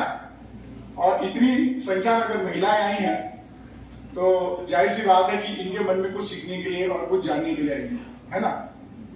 तो इससे पहले कि मैं मंच पे बैठे हुए सभी का स्वागत करूं, मैं चाहूंगा आप लोग स्वयं के लिए इतनी देर से बैठी हुई हैं, अपने लिए एक जोरदार ताली बजाएं। बहुत कंजूसी की। ये तो मेरी माँ, जो हमारे घर में माँ बहनें रहती हैं, वो आखिरी में खाना खाती हैं कि भैया पहले जो घर में है सबका खाना हो जाता है, तो उनमें जोश कम रह जाता है। तो मैंने जब बोला कि अपने लिए ताली बजाए तो आप लोगों ने क्या बड़ी कंजूसी से अपने लिए बजाया। जब मौका मिले तो जोरदार अपने लिए ताली बजाए, जोरदार ताली बजाइए अपने लिए। नहीं, अभी भी नहीं, कोई बात नहीं। कोई मुझे लगता है काफी देर से आप लोग थक गई हैं। मेरा नाम राकेश कुमार पांडे और मेरे साथ में मेरी टीम भी आई हुई है। श्री महेंद्र जी को, जिनको आप सुन रहे थे, ये मास्टर ट्रेनर हैं, चीफ वेटनरी ऑफिसर जो मुख्य पशु चिकित्सक अधिकारी हैं। उन्होंने कल बताया कि गौ आधारित जो गाय है उसके ऊपर कुछ बताएं। तो हम लोग विश्व मुक्त भारत अभियान चला रहे हैं। सामने देखिए, उधर लिखा हुआ सामने बैनर पे। विष का मतलब होता है जहर। जहर चाहे वो खाने में हो, चाहे पानी में हो, चाहे अन्न में हो, चाहे हवा में हो, और चाहे हमारी बातों में हो, होता है ना। तो जैसा हम पानी पीते हैं, जैसा खाते हैं, वैसा ही हमारे विचार होते हैं, राइट। तो हम चाहते हैं कि हमारा देश विष मुक्त बने। मैं इंजीनियर हूँ, हवाई जहाज का इंजीनियर हूँ। पिछले कई वर्षों से मैं देश के बाहर था। कोरोना काल में करीब 1-1.5 साल हो गया मैं वापस देश में आया, लेकिन 3 साल पहले से ही हम लोग अपना काम कर रहे हैं। 3 साल पहले मैंने संस्था रजिस्टर कराई, लेकिन उससे पहले अगर देखा जाए तो 10-12 साल से हम लोग काम कर रहे हैं। रिकॉर्ड भी तो 3 साल से। अभी आप लोग सोचेंगे कहा भैया इतने उम्र में कहाँ भाग गया, है ना? तो ये अभी जब आप पूरी बात सुनेंगे तो समझ में आएगा। तो मैं यहाँ पे बैठे हुए सभी लोगों का स्वागत करना चाहूंगा, थैंक यू बोलना चाहूंगा कि इन्होंने मुझे मौका दिया बोलने के लिए। थैंक यू सर, धन्यवाद। और हमारे बीच में श्री राम बदन दुबे जी हैं जो लखनऊ से आए हैं। आप जो है बहुत ही कर्मठ हैं, सुबह 4 बजे उठ जाते हैं मेरे साथ में, आप वहाँ पे आगे में बैठे हैं, आप उनकी उम्र देख लीजिए। और अभी नॉन स्टॉप हम लोग गए थे दुर्वासा नदी के पास में, वहाँ पे हमने एक संगम पे गए और वहाँ पे अपना अध्ययन किया। हम आजमगढ़ की जो विलुप्त 38 नदियां हैं उनको खोज रहे हैं, जिसमें से 17 का नाम तो हमको मिल गया है और 3 संगम। हमने 320 जगह मार्क किया है। हम यहाँ पे ये जानने की कोशिश कर रहे हैं कि यहाँ पे सबसे बुजुर्ग महिला कौन सी है? कोई है यहाँ पे? कोई अम्मा है? नहीं है? अच्छा, कोई बात नहीं। जो नदी के किनारे तमसा के आसपास रहते हो, आप हैं दीदी? कोई है तमसा नदी के किनारे के? कौन है यहाँ पे? आप हैं दीदी? वेरी गुड, इनके लिए जोरदार ताली बजाओ, क्योंकि मैं आपके घर आने वाला हूँ। मैं आपके यहाँ ये समझने के लिए आना चाहता हूँ, मैं जानने की कोशिश कर रहा हूँ गंगा तीरी के अलावा और कौन सी हमारी देसी गाय हैं जो इस वक्त विलुप्त हो गई है। क्योंकि जो ये जलवायु है, ये जलवायु, जो जल है, जमीन है और यहाँ के जीव, ये सभी इस वातावरण में उत्पन्न हुए हैं। ये कुछ सालों में नहीं हुए, ये करोड़ों सालों में हुए। आज जो हमारी जिंदगी में जहर है वो केवल इसलिए है क्योंकि हमने इन सबको खत्म कर दिया है। चाहे वो पक्षी हो, चाहे पेड़ पौधे हो, और चाहे वो हरियाली और खुशियां, वो सब हमारी गायब हो गई।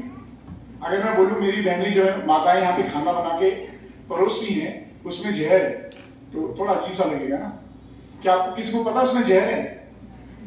किसी को नहीं मालूम सर? क्योंकि आप सभी लोग किसान फैमिली से है ना, आपको मालूम है उस खाने में जहर है? किसी को मालूम है? जो दूध आप पीती हैं, जो देसी गाय की नहीं है, वो भी जहर है। कितने लोगों को मालूम है? एक बार हाथ उठाए जरा। कहीं आपने न्यूज में, रेडियो में कहीं सुना? अभी बताया है ना? दीदी के लिए ताली बजाइए। मतलब दीदी केवल सुन रही थी अभी, बाकी लोग सिर्फ लिख रही थी। तो ये कोई क्लासरूम तो है नहीं। हम अपने हाथों से खुद जहर खाते हैं और खिलाते हैं। वहां पे लिखा ना, खाते और खिलाते हैं। हाँ, ये कहावत भी है, क्या खाते। इसकी वजह से आप लोग देखेंगे कि हमारी तकलीफें बढ़ी। अब जो मेरी माताएं बहनें हैं, जब इनको पता चल गया कि जहर है, तो जहर के बारे में श्री महेंद्र जी ने आपको बता दिया। ये खेती का एक तरीका है। फिर हमारे राम बदन दुबे जी जो लखनऊ से आए हैं, इनके बारे में मैं जितना कहूँगा उतना कम है। ये आपको बताएंगे कि किस तरीके से हम देसी गाय से वो उत्पाद बनाए जिससे हमारा शरीर मजबूत हो। तो ये टॉपिक उनका है। मैं आप लोगों को ये बताना चाहूंगा कि आप लोग यहाँ पे आई हैं, टाइम निकाली है, तो जाहिर सी बात है घर जाने के बाद एक कोशिश जरूर करिएगा, एक छोटा सा वाटिका बनाइएगा। क्या बनाइएगा? ज्यादा बड़ा नहीं बनाइएगा, एक खांची भर का। कितना? हाँ, उसमें जो सबसे अच्छी चीज लगती है वो होती है धनिया या मेथी। क्या होती है?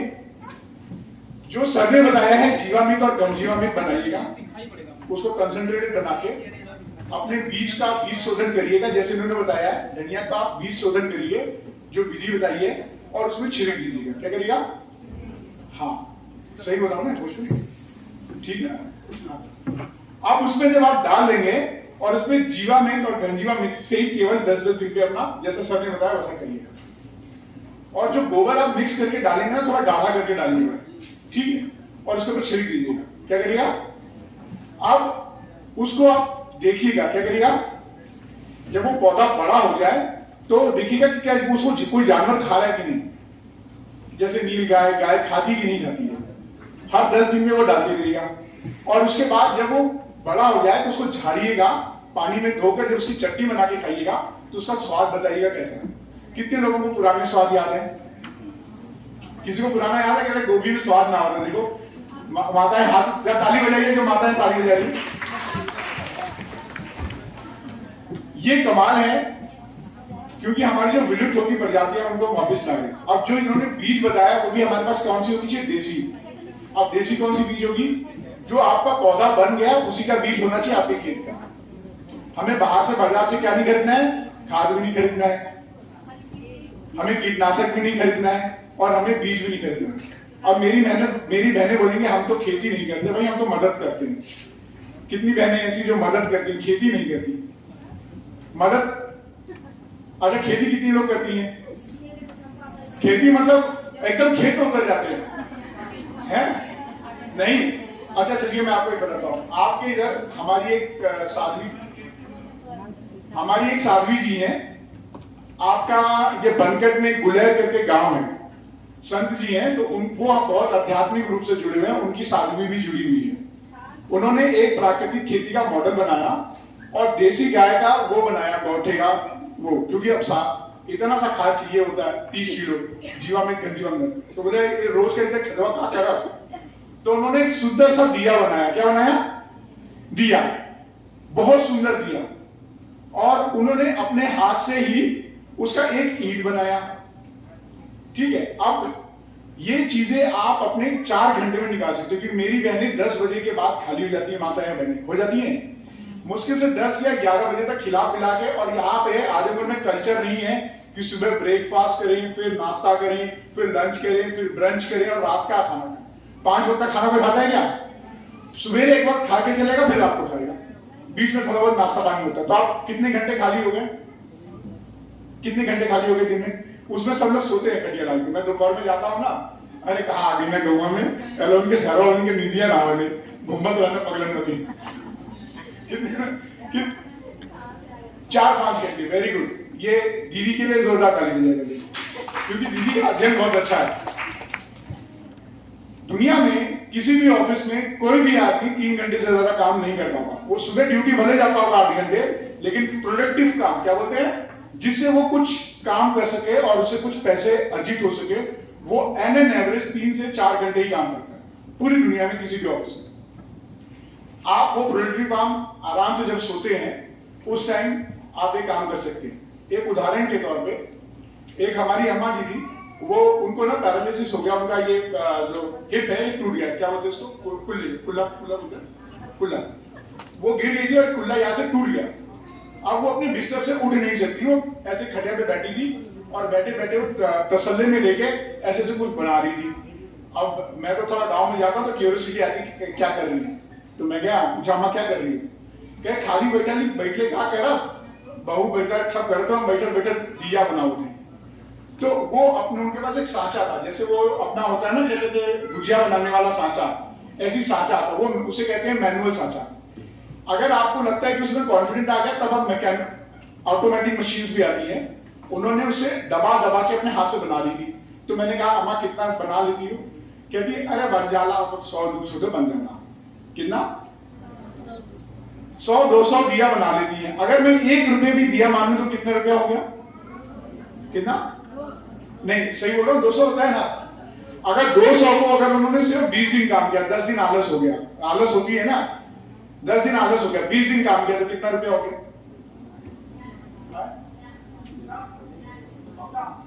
बहुत बढ़िया, गणित से ताली बजाइए दीदी के लिए। अब मुझे बताओ 4000 रुपये की नौकरी मिलती है आजमगढ़ में? अगर मैं मार्ट के अंदर वो व्हाइट कपड़ा पहन के टाई पहन के घूमते हैं ना, उनसे पूछे भैया कितनी सैलरी है? 5000, 3000, 4000, लेकिन गोबर में हाथ नहीं डालेंगे। अब शर्म आती है तो बोलोगे भैया आपने तो देश विदेश घुमाइला, आपने गोबर में डाला था। कितने लोग ऐसा बोलने वाले? ताली बजा, ताली बजा दो आदमी। ये बात होती है कि नहीं? अब ये बताओ मेरी कितनी बहनें अपना बड़ा वाला मोबाइल चलाती है? बड़ा वाला मोबाइल, मेरी जो नई दीदियां होंगी ना अभी उनके पास मोबाइल होगा बड़ा वाला। बड़ा वाला मोबाइल कौन चला वाला? हाँ दीदी है। दीदी को ताली बजाओ जरा, दीदी के लिए ताली बजाइए। Very good. इस फोन के अंदर एक चीज होती है जिसको ऐसे दबाएंगे ना तो बोलता है, क्या बोले था? तो क्या बोला? गोबर के दिया बनाओ सिखाओ। क्या बनाएंगे? हाँ घर में जैसे बोलेंगे उसमें 10-15 चीज आएगी, 10 वीडियो देख लो। और जब आप पहला दिया बनाओगे खराब बनेगा, क्या बनेगा? दूसरा दिया भी खराब बनेगा। तब दीदी बोलिए लगा था कुछ गड़बड़ है। आप सोचिए अगर मेरी दीदी, सिर्फ मैं एक एग्जांपल दे रहा हूं, ये दिया नहीं है, ईंट भी बन सकता है, जैसा सर ने बताया, वैदिक पेंट जो इस दीवार पे लगते हैं ये भी बन सकता है। इसके अलावा जो इसके सीमेंट्स आते हैं, प्लास्टर, जो सीमेंट का प्लास्टर होता है वो ईंट भी बन सकता है। आप गौठी बनाते हैं ना, तो गौठी तो ये खरीद के ले जाते हैं, 1200-1500 रुपए का गौठी बिक रहा है या 1000 रुपए का, कितने का बिक रहा है? जो गौठी का दीवार खड़ा होता है ईटा, वो गौठवाल होता है, क्या कितने का बिकता है? वो 1000-1500 का बिकता है ना। और कितने रहते हैं उसके अंदर? 500-600 ना। आपको मालूम है वो जो ईंट होती है जिसे घर बनता है ना, वो जो गोबर का ईंट बनाते हैं, मैं बोलता हूं उसको बेचिए मत, क्या मत करिए। कितनी मेरी बहनें जिनके पास पक्का मकान नहीं है, हाथ में 1 2 3 4 5 6 7, चलिए ताली बजाइए अपने लिए। बहुत कंजूसी कर रहे हैं आप लोग, फिर मैं मजे की चीज बताऊंगा। एक टाली ईटा कितने में आता है? 15,000। कितना? और कितने ईंटे रहते हैं उसमें? 2000। अगर मेरी एक बहन आज से गोबर का ईंट बनाना सीख जाए, क्या करे? गोबर का ईंट बनाना सीख जाए, वो चलो किसी को नहीं बिक रहा है, मैं बोलता हूं कि कोई तंत्र हमें मदद नहीं करेगा, नहीं बिक रहा है। क्या नहीं कर रहा है? नहीं बिक रहा है। अगर उसने 6 महीना मेहनत कर लिया तो मेरी दीदी अपना घर ले लेगी, बना लेगी खुद का उस ईंट से। और आपको यूट्यूब पे सिर्फ इतना ही डालना है उस पर कि गोबर का ईंट कैसे बनी और घर कैसे बनी, और दीदी हमारे जोड़ लेंगे। और उस ईंट का फायदा क्या होगा? ना आपके घर में एसी की जरूरत है, ना कूलर की जरूरत है, ना पंखे की जरूरत है, और वो भीगता भी नहीं है। क्या इस बात से सहमत हैं आप लोग? नहीं देखे ना, कहे भैया फिर उल्लू बनाओ थोड़ा। तो अब आप YouTube में डालेंगे वो कौन से लोग हैं, आपका होमवर्क है, वो कौन से लोग हैं जो ये पैसा कमा रहे हैं। आप मेरी मान मानिए, कई लोग यूएस में, अमेरिका में पढ़ने वाले, जैसे मैं आया हूं, मैं तो आप लोगों के बीच में कोशिश कर रहा हूं कि मैं कुछ आप लोगों को दे सकूं, लेकिन मेरे ऐसे भी भाई हैं जिनकी कोरोना में नौकरी चली गई। उन लोगों ने नौकरी छोड़कर आकर अपना एक कंपनी शुरू किया, उसे कहते हैं स्टार्टअप। क्या बोलते हैं? पहले तो उन्होंने खुद प्रयास किया, जैसे मेरी दीदी है, मुझे लगता है दीदी बहुत उत्साहित है और ये जरूर कोशिश करेंगी। उन्होंने खुद से कोशिश किया, सिर्फ 4 घंटे में टाइम लगा के, और आज की डेट में वो एक सफल महिला बिजनेसमैन है। और वो अमेरिका से आके जब कर सकती हैं, तो गोबर में और मूत्र, गाँव मूत्र से लेकर हर चीज के बारे में किसको ज्यादा पता है? आपसे बेहतर क्या उनको पता है? नहीं, वो आप ही लोगों से काम करवाती हैं, लेकिन वो पैसा कमा रही हैं लाखों रुपए। और ये मैं कोई झूठ नहीं बोल रहा हूं, ये मैं आपको सच बताऊंगा। आप लोग स्वयं इसका होमवर्क करें। मेरे आजमगढ़ में अभी तक कुछ दीदियां नहीं मिली हैं, मैं खोज रहा हूं, लेकिन हरियाणा, राजस्थान, दिल्ली जैसे जगहों पे वो लोग 25 रुपए किलो तक गोबर खरीद रहे हैं। अब ये मत बोलना कि भैया आप क्यों खरीद लगे। आप लोग शुरुआत करिए, सर लोगों ने आपको सहयोग दिया है, हम स्वयं आएंगे, आपको पूरा सहयोग देंगे और उसको बेचने की मेहनत करेंगे। और कुछ नहीं करेंगे तो कम से कम मैं अपना ऑफिस बनवाने के लिए आप ही से ईंटें तो ले लूंगा, हम लोग बेटर कुछ कर पाएंगे। अब एक छोटा सा वीडियो देखते हैं और जरा समझते हैं क्या वाकई महिलाओं की जिंदगी कुछ बदल रही है। आखिर इसका पर्पस क्या है? इसका पर्पस यह है कि मेरी किसी माँ बहन को किसी के सामने हाथ ना पसारना पड़े। जैसे ही आप किसी के सामने, चाहे पति हो, चाहे ससुर हो, चाहे भाई हो, चाहे कोई हो, एक लिपस्टिक, एक साड़ी, एक बिंदी के लिए, या किसी कोई पैर छूता है उसको पैसे देने के लिए, जैसे वो पैसा हाथ बढ़ाती है पैसा मांगने के लिए, तो उसके स्वाभिमान घट जाता है। इसीलिए महिलाओं पे शोषण बढ़ गया, क्योंकि वो आत्मनिर्भर नहीं है। सरकार की भी मंशा ये है, अधिकारियों की भी यही मंशा है कि मेरी बहनें और माताएं स्वावलंबी बने और वो किसी से मांगे नहीं, कहे जाता अगला 100 रुपया सब्जी ले। जैसे उन्हें कहा दिना भर घूमला, बाहर ज्यादा कमाए, क्या कमेगा, ला 200 रुपया हम दे। बताओ इज्जत बड़ी कि नहीं बड़ी? और मेरी वो बहनें जिनकी शादी रुकी हुई है, जिनको बोलते हैं कि भैया तू पढ़ ले लिख लेना, तुम्हारा ब्याह ना, सरकारी नौकरी ना, बड़ी समस्या, तो इतना मोटा दहेज मांगा, ऐसे लगे लड़की के इज्जत बैठा दिया और जो पैसा तोड़ दिया, और जिंदगी भर उससे काम लेंगे, झाड़ू पोछा कराएंगे, खाना बनवाएंगे, बच्चे पढ़वाएंगे, बुढ़ापे में सेवा करवाएंगे, और तनख्वाह का दी है 0, 0/7 और गाली और डंडा अलग से दिए। और मेरी बहनें बिल्कुल शांत रहेंगी। जो बहनें अपने दम पे कुछ करती हैं वो अच्छी तरह बात करती हैं और बच्चे भी उनका सम्मान करते हैं। क्या आप वो सम्मान वापस ला सकती हैं अपना? नहीं, आवाज नहीं, कुछ दीदियों की आवाज आई है। कोशिश कोशिश कोशिश कोशिश करने वालों की कभी तो आप लोगों का होमवर्क है कि आप उन महिलाओं का पता करें जो आज की डेट में स्वावलंबी हैं, अपने पैसे कमा रही हैं और वो भी 0 खर्चा करके। क्योंकि गाय माता डेली हमें कितना गोबर दे रही है? 10 किलो। चलो 10, देसी वाली 10 देती है ना, लेकिन कोई ज्यादा भी देती है। तो ओवर ए पीरियड साल भर में हमारे पास कितना गोबर हो जाएगा? चले महीने भर में, हफ्ते भर में कितना हो गया? 70 किलो। बड़ा अजीब सा लगता है। मेरे पापा भी आर्मी कहता है क्या गोबर कर रहा है, तो मैंने कहा ये गोबर नहीं है, ये खुशबू है। इसीलिए हम अपने भगवान को किससे बनाते हैं? गोबर से। हाँ, और इनकी मूर्तियां बनती है और उसकी अच्छी कीमत मिलती है और अमेज़न पे बिकता भी है। कल ही मेरी बात हुई विकास भवन में, एक हमारे मिश्रा जी हैं, वो मुझे बताते एक बच्चा है, वो देसी गाय के गोबर से मूर्तियां बनाता है और ऑनलाइन समझते हैं, जहां से मंगाओ आजकल की लड़कियां औरतें मंगाती हैं, उस पे बेचते हैं। तो आप भी करते लड़का है, आप वो इंटरेक्शन देंगे, आप उनसे मिलिए, वो बहुत ही बढ़िया स्टार्टअप है। आप सभी के वो मूर्तियां कर देंगे। मैं कह रहा हूं ऑप्शन बहुत, इवन चप्पल तक, चप्पल जो पहनते हैं आप पैर में, वो तक गोबर से बनता है। अभी सोचिए कि क्या आपको बाहर से कुछ खरीदना है? आप घर में जब सब कुछ गोबर से बना रहे तो गाय माता होगी कि नहीं? इसीलिए हमारे शास्त्रों में उनको देवी कर देती है, उसकी पूजा की जाती है। आइए हम लोग देखते हैं कि आखिर जिसकी बात हम लोग कर रहे थे प्राकृतिक खेती की, वो क्या चीज है। फिर मैं कुछ किसानों को थोड़ा सा दिखाऊंगा, उन्होंने अपनी जिंदगी कैसे बदली। मैं पूरी स्टोरी नहीं दिखाऊंगा क्योंकि समय का अभाव है। आज मुझे बनारस जाना है और बनारस जाके एक बड़ी समस्या का समाधान करना है, जो यहाँ सब लोग बोलते हैं। एक समस्या का समाधान मैंने किया कि जो धनिया बनाएंगे और उसमें जब आप जीवामृत गंजीवा मिर्च गाढ़ा डालेंगे तो क्या उसको जानवर खाता है कि नहीं, ये आपका प्रयोग होगा। आपको पता चलेगा कि खेतों में डालेंगे तो आपका उसमें नीलगाय नहीं खाएगी। ये पहला प्रयोग है जो खुद कर सकते हो, तो फसल सुरक्षा हो गई। दूसरी चीज मैंने आपको बताया कि लोग बोलते हैं अरे हमें भी पानी लग जाला, क्या लग जाला? पानी।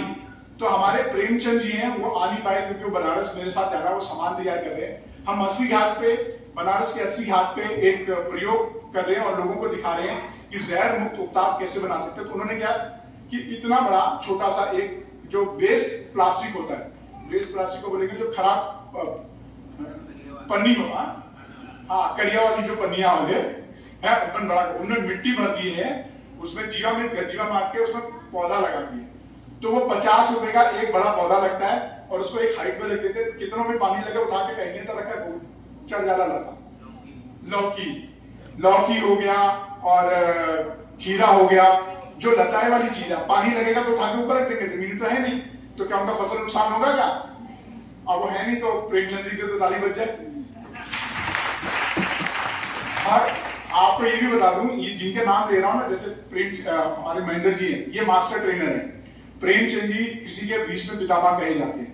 ये कोई बाहर से नहीं आए, आजमगढ़ के लोग हैं, लेकिन इन्होंने कोशिश की। अब बोलोगी महिलाओं का तो आप एग्जाम्पल नहीं दे रहे हो। एक्चुअली क्या ना, हम दरवाजे बात न कहीं खबर, अभी तक दोनों महिला से संपर्क नहीं हो पाया जो ऐसा काम कर पा रही है।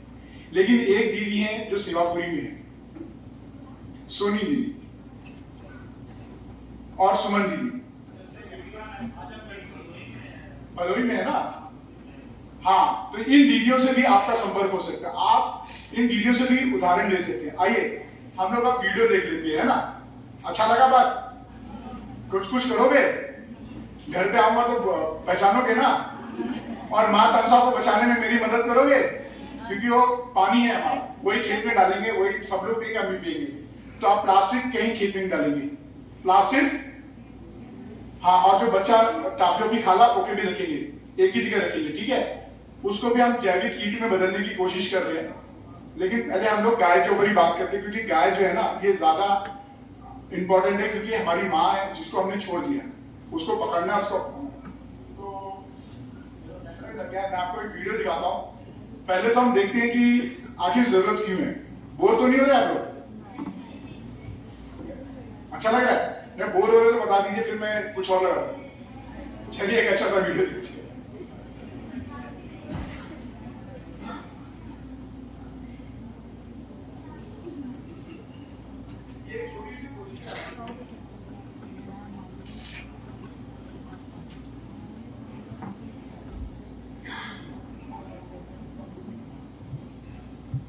ये हमारे काम के बारे में ये आवाज क्या है?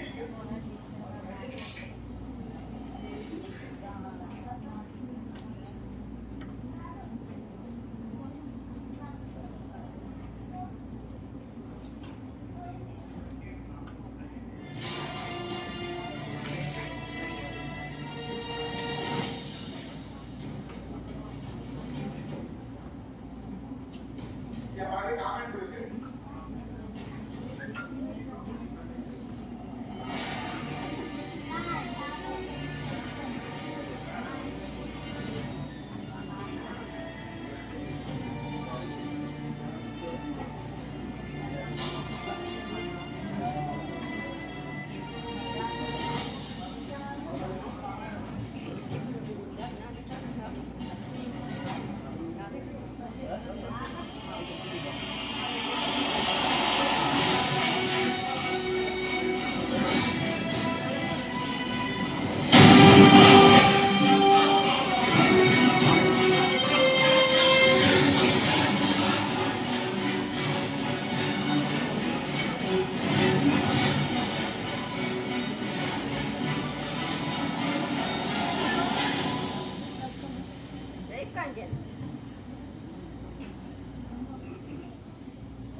बीते 7 वर्षों में ये नेचुरल फार्मिंग मतलब प्राकृतिक खेती के ऊपर वीडियो है, इसको सुनिएगा क्या क्यों जरूरी है। ठीक है, चलिए। प्रधानमंत्री नरेंद्र मोदी के प्रयासों और किसान के परिश्रम से देश के कृषि क्षेत्र को नई गति मिली। किसानों की आमदनी भी लगातार बढ़ रही है। देश में लगातार लोकप्रिय हो रही प्राकृतिक कृषि खेत किसानी में नया आयाम जोड़ रही है। प्राकृतिक खेती के चलते जमीन की उर्वरा क्षमता बढ़ रही है, तो कृषि के अन्य उपायों के मुकाबले प्राकृतिक कृषि में फसलों का उत्पादन भी ज्यादा हो रहा है। देश में करीब 75% लघु एवं सीमांत किसान हैं। कम लागत वाली प्राकृतिक खेती ऐसे किसानों की सभी चुनौतियों का हल भी निकाल रही है। एक तरह से इसे जीरो बजट फार्मिंग माना जा रहा है, जिसमें बाजार से कोई चीज खरीदने की बजाय घर में ही उपलब्ध वस्तुओं के जरिए खेती की जा सकती है। प्राकृतिक खेती का सबसे पहला सिद्धांत है जमीन का स्वास्थ्य मजबूत करो। इससे पौधों का स्वास्थ्य अपने आप मजबूत हो जाता है। सबसे बड़ी बात यह है कि देश के हर क्षेत्र का किसान आसानी से इसे अपना सकता है। प्राकृतिक खेती के लिए बहुत ही सामान्य चीजों का ध्यान रखने की जरूरत है। मसलन जुताई कैसे करें, बुआई और सिंचाई के वक्त क्या ध्यान रखें और प्राकृतिक तरीके से तैयार खाद या कीटनाशकों को कैसे इस्तेमाल करें। आइए इस आसान सी प्रक्रिया को समझने की कोशिश करते हैं। ये कृषि मुख्य रूप से एक देसी गाय पर आधारित है, जिससे 30 एकड़ भूमि में आसानी से खेती हो सकती है। वैज्ञानिक परीक्षणों के मुताबिक देशी गाय के 1 ग्राम गोबर में 300 से 500 करोड़ जीवाणु पाए जाते हैं, जबकि विदेशी गाय के 1 ग्राम गोबर में केवल 70 से 80 लाख जीवाणु ही पाए जाते हैं। देशी गाय के गोबर में पौधों के लिए आवश्यक सभी पोषक तत्व होते हैं, तो गोबर और गौमूत्र के इस्तेमाल से खाद और कीटनाशक तैयार किए जा सकते हैं। इतना ही नहीं, जो गाय दूध नहीं देती उनमें जीवाणुओं की संख्या कहीं ज्यादा होती है। एक तरह से प्राकृतिक खेती उन पशुओं की समस्या का भी समाधान निकाल सकती है जिन्हें एक समय अनुपयोगी मान लिया जाता है। जुताई। प्राकृतिक कृषि में गहरी जुताई नहीं की जाती क्योंकि ये भूमि की उपज शक्ति को कम कर देती है। ऐसे में जुताई के लिए पशुओं या हल्के ट्रैक्टर का उपयोग होता है। देसी बीज। जुताई के बाद बुआई की बारी आती है। प्राकृतिक कृषि में देसी बीजों की महत्वपूर्ण भूमिका होती है। प्राकृतिक खेती में कुछ और छोटी छोटी चीजों का ध्यान भी रखना जरूरी है। जल प्रबंधन। बुआई के बाद अब सिंचाई की बात कर लें। प्राकृतिक कृषि में सिंचाई पौधों से कुछ दूरी पर की जाती है। इसमें मात्र 10% जल का ही उपयोग होता है, जिससे 90% जल की बचत होती है। पौधों की दिशा। प्राकृतिक कृषि में पौधों की दिशा उत्तर दक्षिण होती है, जिससे पौधों को सूर्य का प्रकाश अधिक समय तक मिलता रहे। इससे कीट लगने की संभावना भी कम हो जाती है और पौधों में पोषक तत्व भी संतुलित मात्रा में संचित होते हैं। पहले ही साल उत्पादन भी लगभग 20% बढ़ जाता है। देसी केंचुओं की गतिविधियां। देसी गाय के गोबर में भारतीय केंचुओं के बढ़ने की परिस्थितियां रहती हैं। ये भूमि के अंदर छेद कर भूमि की सतह को खाद्य तत्वों से समृद्ध बनाते हैं। कम लागत प्राकृतिक कृषि का नारा है, गांव का पैसा गांव में और शहर का पैसा गांव में। प्राकृतिक कृषि में उपयोग होने वाली खाद आसानी से घर में ही उपलब्ध वस्तुओं से बनती है।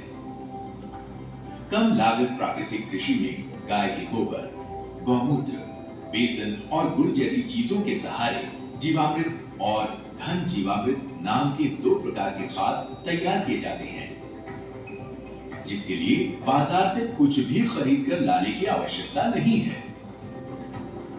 जीवामृत निर्माण की विधि। इसके लिए देसी गाय का गोबर 10 किलोग्राम, देसी गाय का मूत्र 8 से 10 लीटर, गुड़ 1 से 2 किलोग्राम, बेसन 1 से 2 किलोग्राम, पानी 180 लीटर और पेड़ के नीचे की मिट्टी 1 किलोग्राम ले लेंगे। सामग्रियों को प्लास्टिक के एक ड्रम में डालकर लकड़ी के एक डंडे से घोलें। इस घोल को 2 से 3 दिन तक सड़ने के लिए छाया में रख दें। प्रतिदिन 2 बार सुबह शाम घड़ी की सुई की दिशा में लकड़ी के डंडे से 2 मिनट तक इसे खोलें और जीवामृत को बोरे से ढक दें। इसके सड़ने से अमोनिया, कार्बन डाइऑक्साइड, मीथेन जैसी हानिकारक गैसों का निर्माण होता है।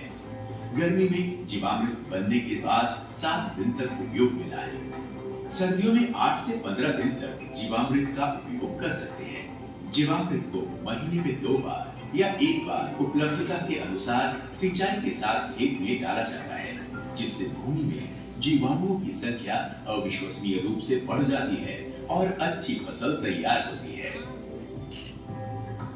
घन जीवामृत। गोबर, गुड़, दलहन का आटा, 1 मुट्ठी खेत की मिट्टी और गौमूत्र की मदद से घन जीवामृत तैयार किया जाता है।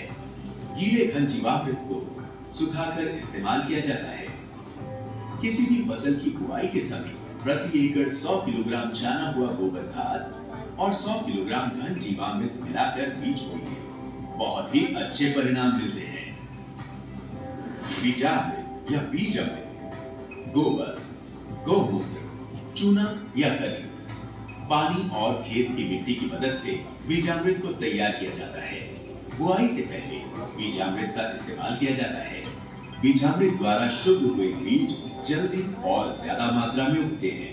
इतना ही नहीं, गोबर, गौमूत्र, नीम के पत्तों, हल्दी, लहसुन और लाल मिर्ची जैसी चीजों का अलग अलग विधियों के द्वारा इस्तेमाल से कीटनाशक भी तैयार किए जा सकते हैं। जल संचयन पर सरकारें करोड़ों रुपए खर्च करती हैं, जबकि प्राकृतिक खेती में भारतीय केंचुए संचयन के इस काम को आगे बढ़ाते हैं।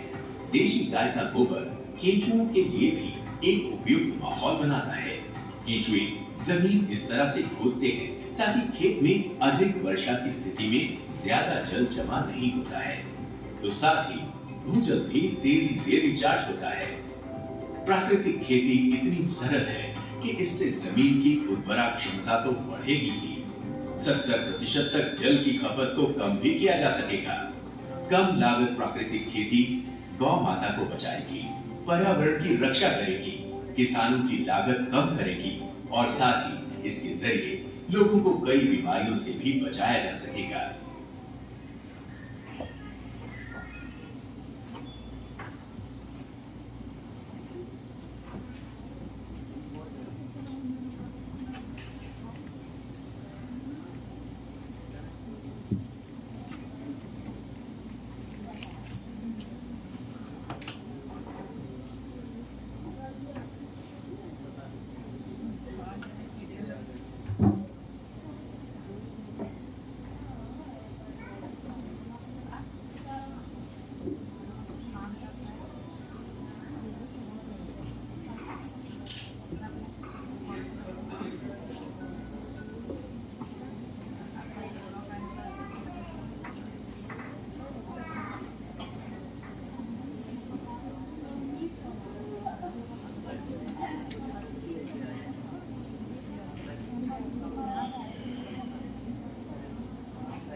ये हमारे आजमगढ़ के नेचुरल फार्मर हैं।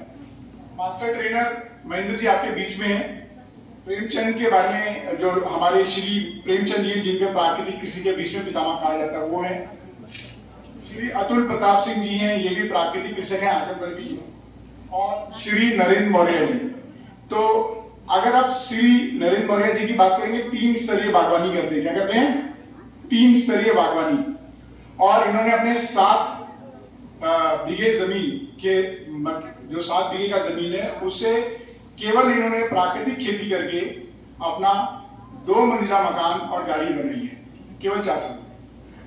और ये खेती करके ही केवल हर महीने अपने अच्छे खासे इनकम कर लेते हैं, पूरे घर को बढ़ाते हैं और यही रहते हैं। पहले वो नौकरी कर रहे हैं। क्या लगता है कितनी उम्र होगी आखिर में भैया? हमारे जो कृषक नरेंद्र मौर्य जी कितनी उम्र होगी, कुछ आइडिया किसी को? नहीं, आपको दिख नहीं रहा ना? चलिए मैं बता देता हूँ। उनकी उम्र 29 साल है। कितनी?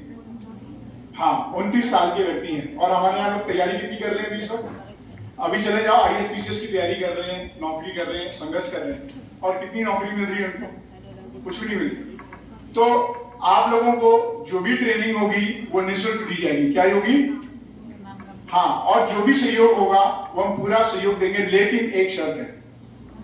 शर्त यह है कि अगर आप 1 कदम चलोगे तो हम 2 कदम चलेंगे, लेकिन पहला कदम आपका होना चाहिए। किसका?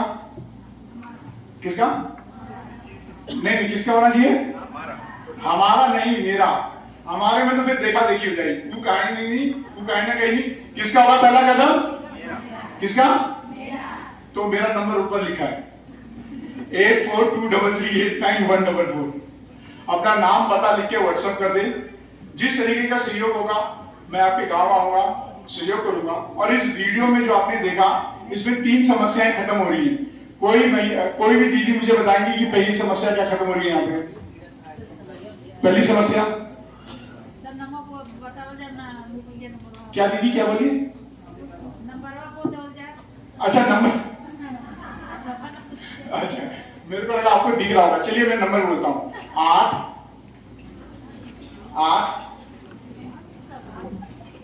4 2 3 8 9 1 4 4। मैं नंबर फिर से रिपीट करूं। 8 4 2 3 8 9 1 4 4। ये नंबर मेरा है। इस पे जो दीदी व्हाट्सएप करती है वो अपना नाम पता लिखें और अपना संदर्भ लिखेंगे आप किस गांव से हैं, और फिर हम आपके यहाँ पे ट्रेनिंग प्रोग्राम्स भी ऑर्गेनाइज करेंगे। पहली चीज। दूसरी चीज, जो हमारी 3 समस्या है यहाँ पे कि कोई एक मुझे बताए पहली समस्या क्या थी? Very good. दूसरा? Very good. नहीं, आप नहीं बोलेगा दूसरा। दीदी, एक दीदी और बोलना चाहेंगे। दीदी और बोले। दीदी, कोई और दीदी? नहीं, वो तो दीदी ने बताया, लेकिन ये भी ठीक है, स्वागत है। ये पहले पॉइंट में हो गया। दूसरा पॉइंट बोलेगा।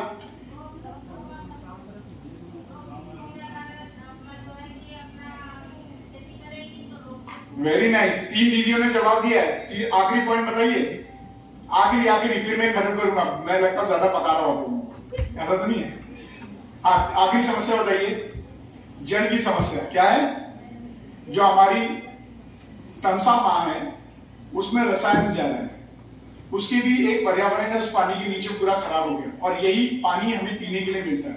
हमारे पूरे आजमगढ़ को तीनों तरफ से घेरती है ये। अगर ये नदी हमारी विलुप्त हो जाती है तो जल संकट आ सकता है। कितने लोग घरों में पानी खरीद के पी रहे हैं? कितने लोग खरीद के पी रहे हैं?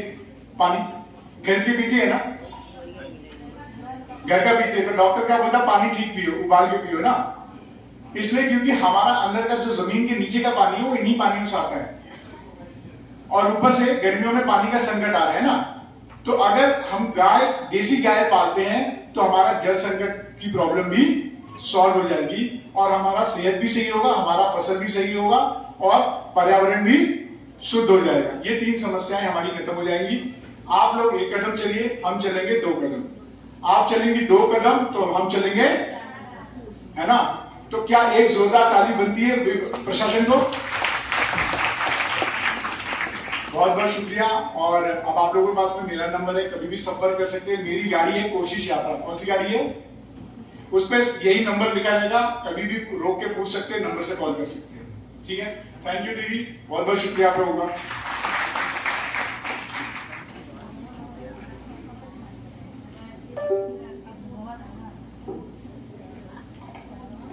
धन्यवाद सर। इसी क्रम में कृषि विभाग से जो ट्रेनर हैं वर्मी कंपोस्ट के बारे में बताएंगे घनश्याम जी से आग्रह है कि आए और वीडियो को वर्मी कंपोस्ट कैसे बनाया जाता है पूरा विस्तृत जानकारी दी।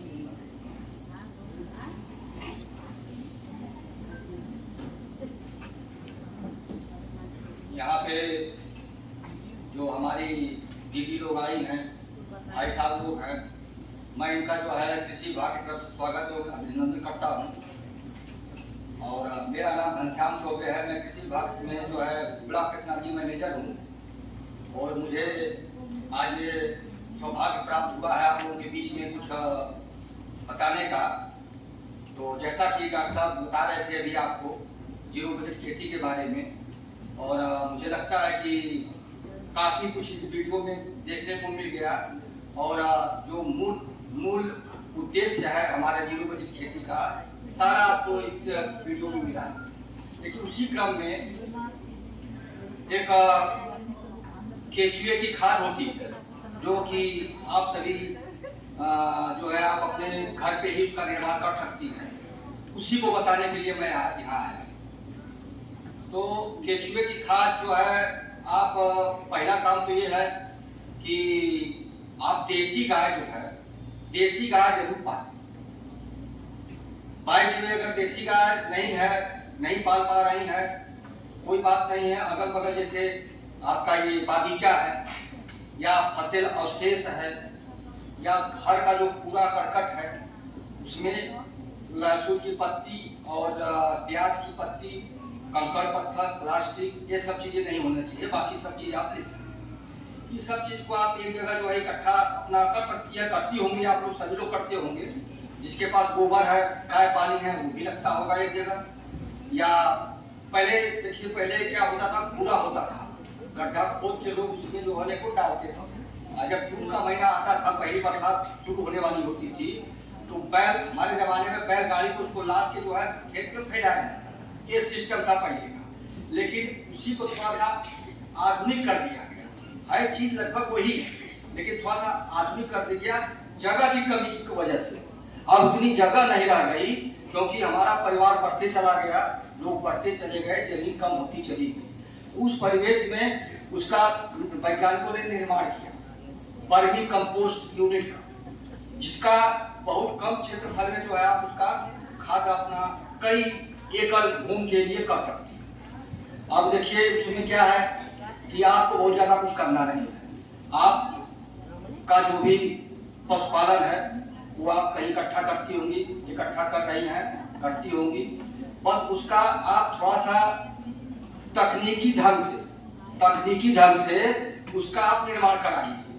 अब तकनीकी ढंग क्या है, जैसे उसमें बहुत खर्चा नहीं लगना है। 3 फुट चौड़ा, 7 फुट लंबा और 1 सवा फुट ऊंचा एक टैंक बनाना है, पक्का टैंक बनाना है। और वह उसकी दीवार जो है 9 इंच भी कर सकती हैं। 9 इंच दीवार करेंगी, थोड़ा मजबूत रहेगा, कुछ दिनों तक चलेगा। अगर 4 इंच करती हैं थोड़ा कम मजबूत होगा, कम चलेगा। तो हम ये कहेंगे कि आप 4 इंच की दीवार रखिए और 2 फीट बनाइए 7 बाई 7 का, और बीच में एक 3 फुट आता है उसमें एक पार्टीशन डाल दी। तो 2 फीट हो गई कि नहीं हो गई? बगल में 2 फीट हो गई तैयार। अब उसमें क्या करिए, अब उसकी भराई की विधि देखिए कैसे भरा जाएगा उसको। जब आपकी पिट तैयार हो गई तो उसमें जो है आप पहली बात तो करीब 1 से 1.5 इंच खेत की मिट्टी, जो खेत की मिट्टी होती है ऊपर वाली, उसको 1.5 से 2 इंच जो है आप पहली सतह पे बिछा दीजिए।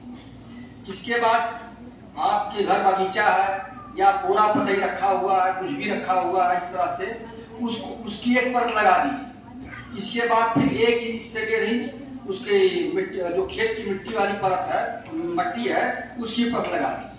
इसके बाद आप जो आप गोबर या कूड़ा करकट आप इकट्ठा रखी हैं, बस ध्यान ये दीजिएगा कि ताजा गोबर नहीं डालना।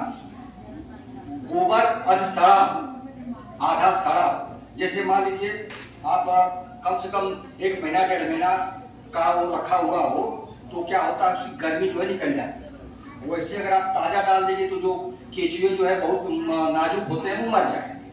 तो वो सड़ा जो गोबर खाद है और ये आपकी पत्ती वगैरह है उसको उसी में डाल दीजिए। और डालने के बाद जब वो गड्ढे के बराबर हो जाता है तो उसमें जो है आप केचुआ कम से कम 2 से 2.5 किलो केचुआ, और वो केचुआ आपको हीरा पट्टी में उपलब्ध हो जाएगा, ठीक है ना। छठियाओं में भी एक लोग बनाते हैं, तैयार करते हैं, वहां भी मिल जाएगा। और जब आप इच्छुक होंगी कांटेक्ट नंबर हमारा ले लीजिएगा कि नहीं सर हमारा जो है प्रिंट करके तैयार है, हम केचुआ वर्मी कंपोस्ट बनाना चाहते हैं, तो आप कॉल करेंगे तो आपको जो है केचुआ सस्ते रेट पर मिल जाएगा। तो इसलिए जो है आप उसको वो करिएगा। फिर क्या करिएगा, केचुए को उसमें डाल दीजिए। केचुए के डालने के बाद फिर और थोड़ा बहुत बचा है गड्ढा, उसकी भरैया कर दीजिए। लेकिन ध्यान देना है आपको दीदी, ये मैं बता दूं कि जो पिट बनेगी, जो गड्ढा बनेगा, वह गड्ढा ऐसी जगह पर बने जहां छायादार स्थान और वहां बरसात का पानी न लगता। अब जैसे मान लीजिए गड्ढे में अगर आप बना दी और बरसात हो गई तो क्या होगा कि पानी भर जाएगा, सारे केचुए उधर भाग जाएंगे। देखिए हमारी कुछ दीदियां ये सोच रही हैं कि बड़ा कठिन काम है। आपसे अनुरोध है कि आप इसको अच्छे से सुन लीजिए, फिर फिल्म दिखाई जाएगी।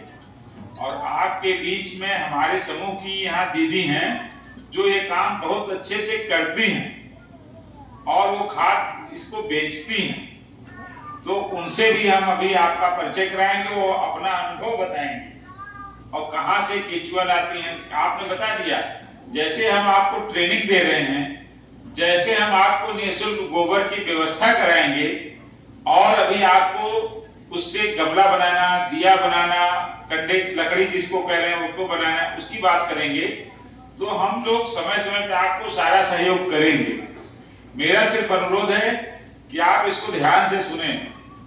और आपको मैं अपना अनुभव बता रहा हूं।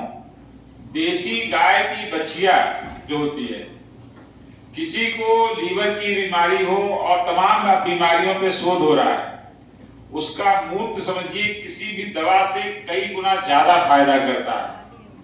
अब हम लोग अपने इस चीज को भूल गए हैं और आप देखेंगे कि बाजारों में गोमूत्र बिकता है और जो लोग विभिन्न बीमारियों से परेशान हैं, वो उसको खरीदते हैं और उसका उपयोग करते हैं।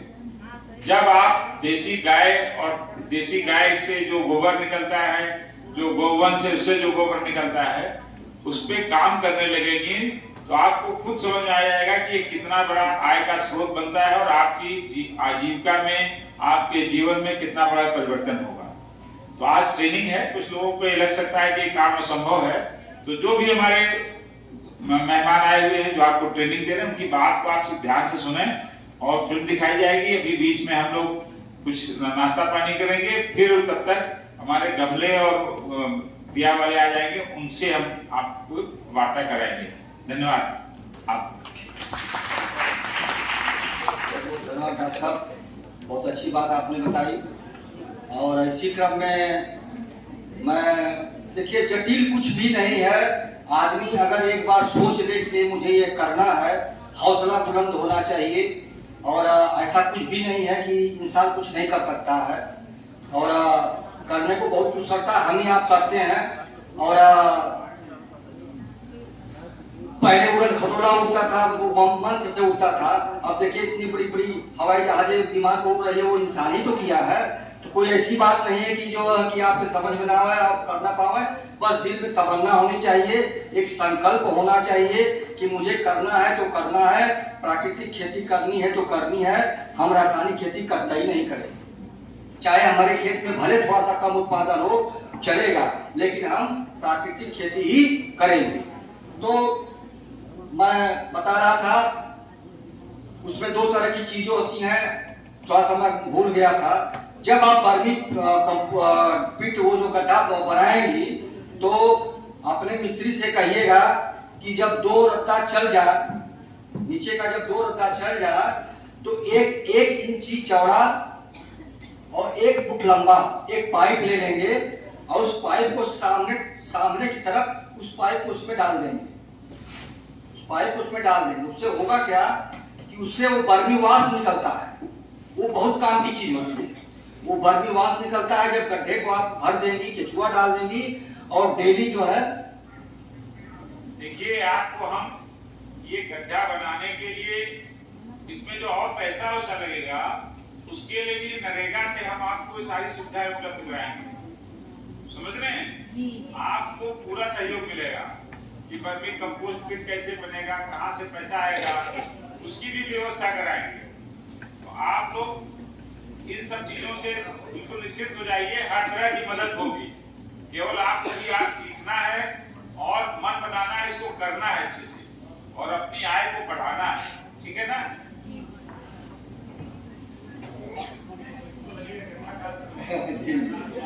तो वो चीजें बता रहा था। तो वो क्या है कि जब आप गड्ढे को भर लेती है, केचुआ डाल देती हैं, तो एक काम बहुत जरूरी है, उस पर डेली पानी का छिड़काव आपको करना है।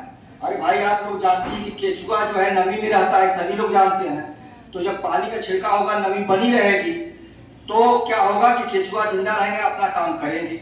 उसमें एक चीज ध्यान देने वाली बात यह है कि गुड़ जो होता है, गुड़ को क्या करें, आप घोल बना के एक रस बना लीजिए। रस जैसे एक पलटी में बनाया जाता पहले, उस तरह से रस बना के एक आध बार उसमें छिड़काव कर दें से, तो उससे होगा क्या कि जब वो मीठा पाएंगे केचुए, तो वो बहुत तेजी से खाना शुरू करेंगे उस गोबर, और जितने तेजी से खाएंगे उतना उनका प्रजनन तेज होगा और उतनी जल्दी आपकी खाद तैयार होगी। खाद 40 से 45 दिन में तैयार हो जाती है। मान लीजिए 40 दिन खाद आपका पानी छिड़कते हो गया, तो आप क्या करिए कि पानी छिड़कना, अब जान जाइए कि चाय की पत्ती जैसा वो हमारी खाद वो आपको लगेगा कि जैसे चाय की पत्ती होती है, उस तरह से वो बन के तैयार हो जाएगी। तो जब इस तरह के दिखाई पड़ने लगे, तो आप पानी छिड़कना बंद कर दीजिए। तो होगा क्या कि वो धीरे धीरे नमी जो है नीचे की तरफ भगेगी, ऊपर सूखता जाएगा, नीचे भगता जाएगा। तो जो पहली परत हमने मिट्टी की और वो पुआल की लगाई थी, पत्ती की लगाई थी और मिट्टी की लगाई थी, उसमें जाके सब केचुए जो है छुप जाएंगे और वो जो आपका खाद जो है खाली हो जाएगा। फिर धीरे से उसको आप दूसरे गड्ढे में पलट दीजिए, जो गड्ढा आपका बना हुआ है, ठीक है ना, उसमें पलटैया कर दीजिए। पलटैया करने के बाद फिर आपका गड्ढा खाली हो गया, फिर आपका कूड़ा करकट जो है लगा हुआ रखा हुआ है, फिर इसको उसमें डाल दीजिए और डालने से क्या है, अब ये फिर आपका कार्यक्रम चलता रहेगा। तो मैं आपसे ये बता दूं कि इस तरह से एक गाय अगर आप पाली है देसी, एक गाय, तो उससे कई सैकड़ों एकड़ खेत की खेती हो सकती है, जैविक सैकड़ों एकड़, 100 एकड़ खेती हो सकती खाली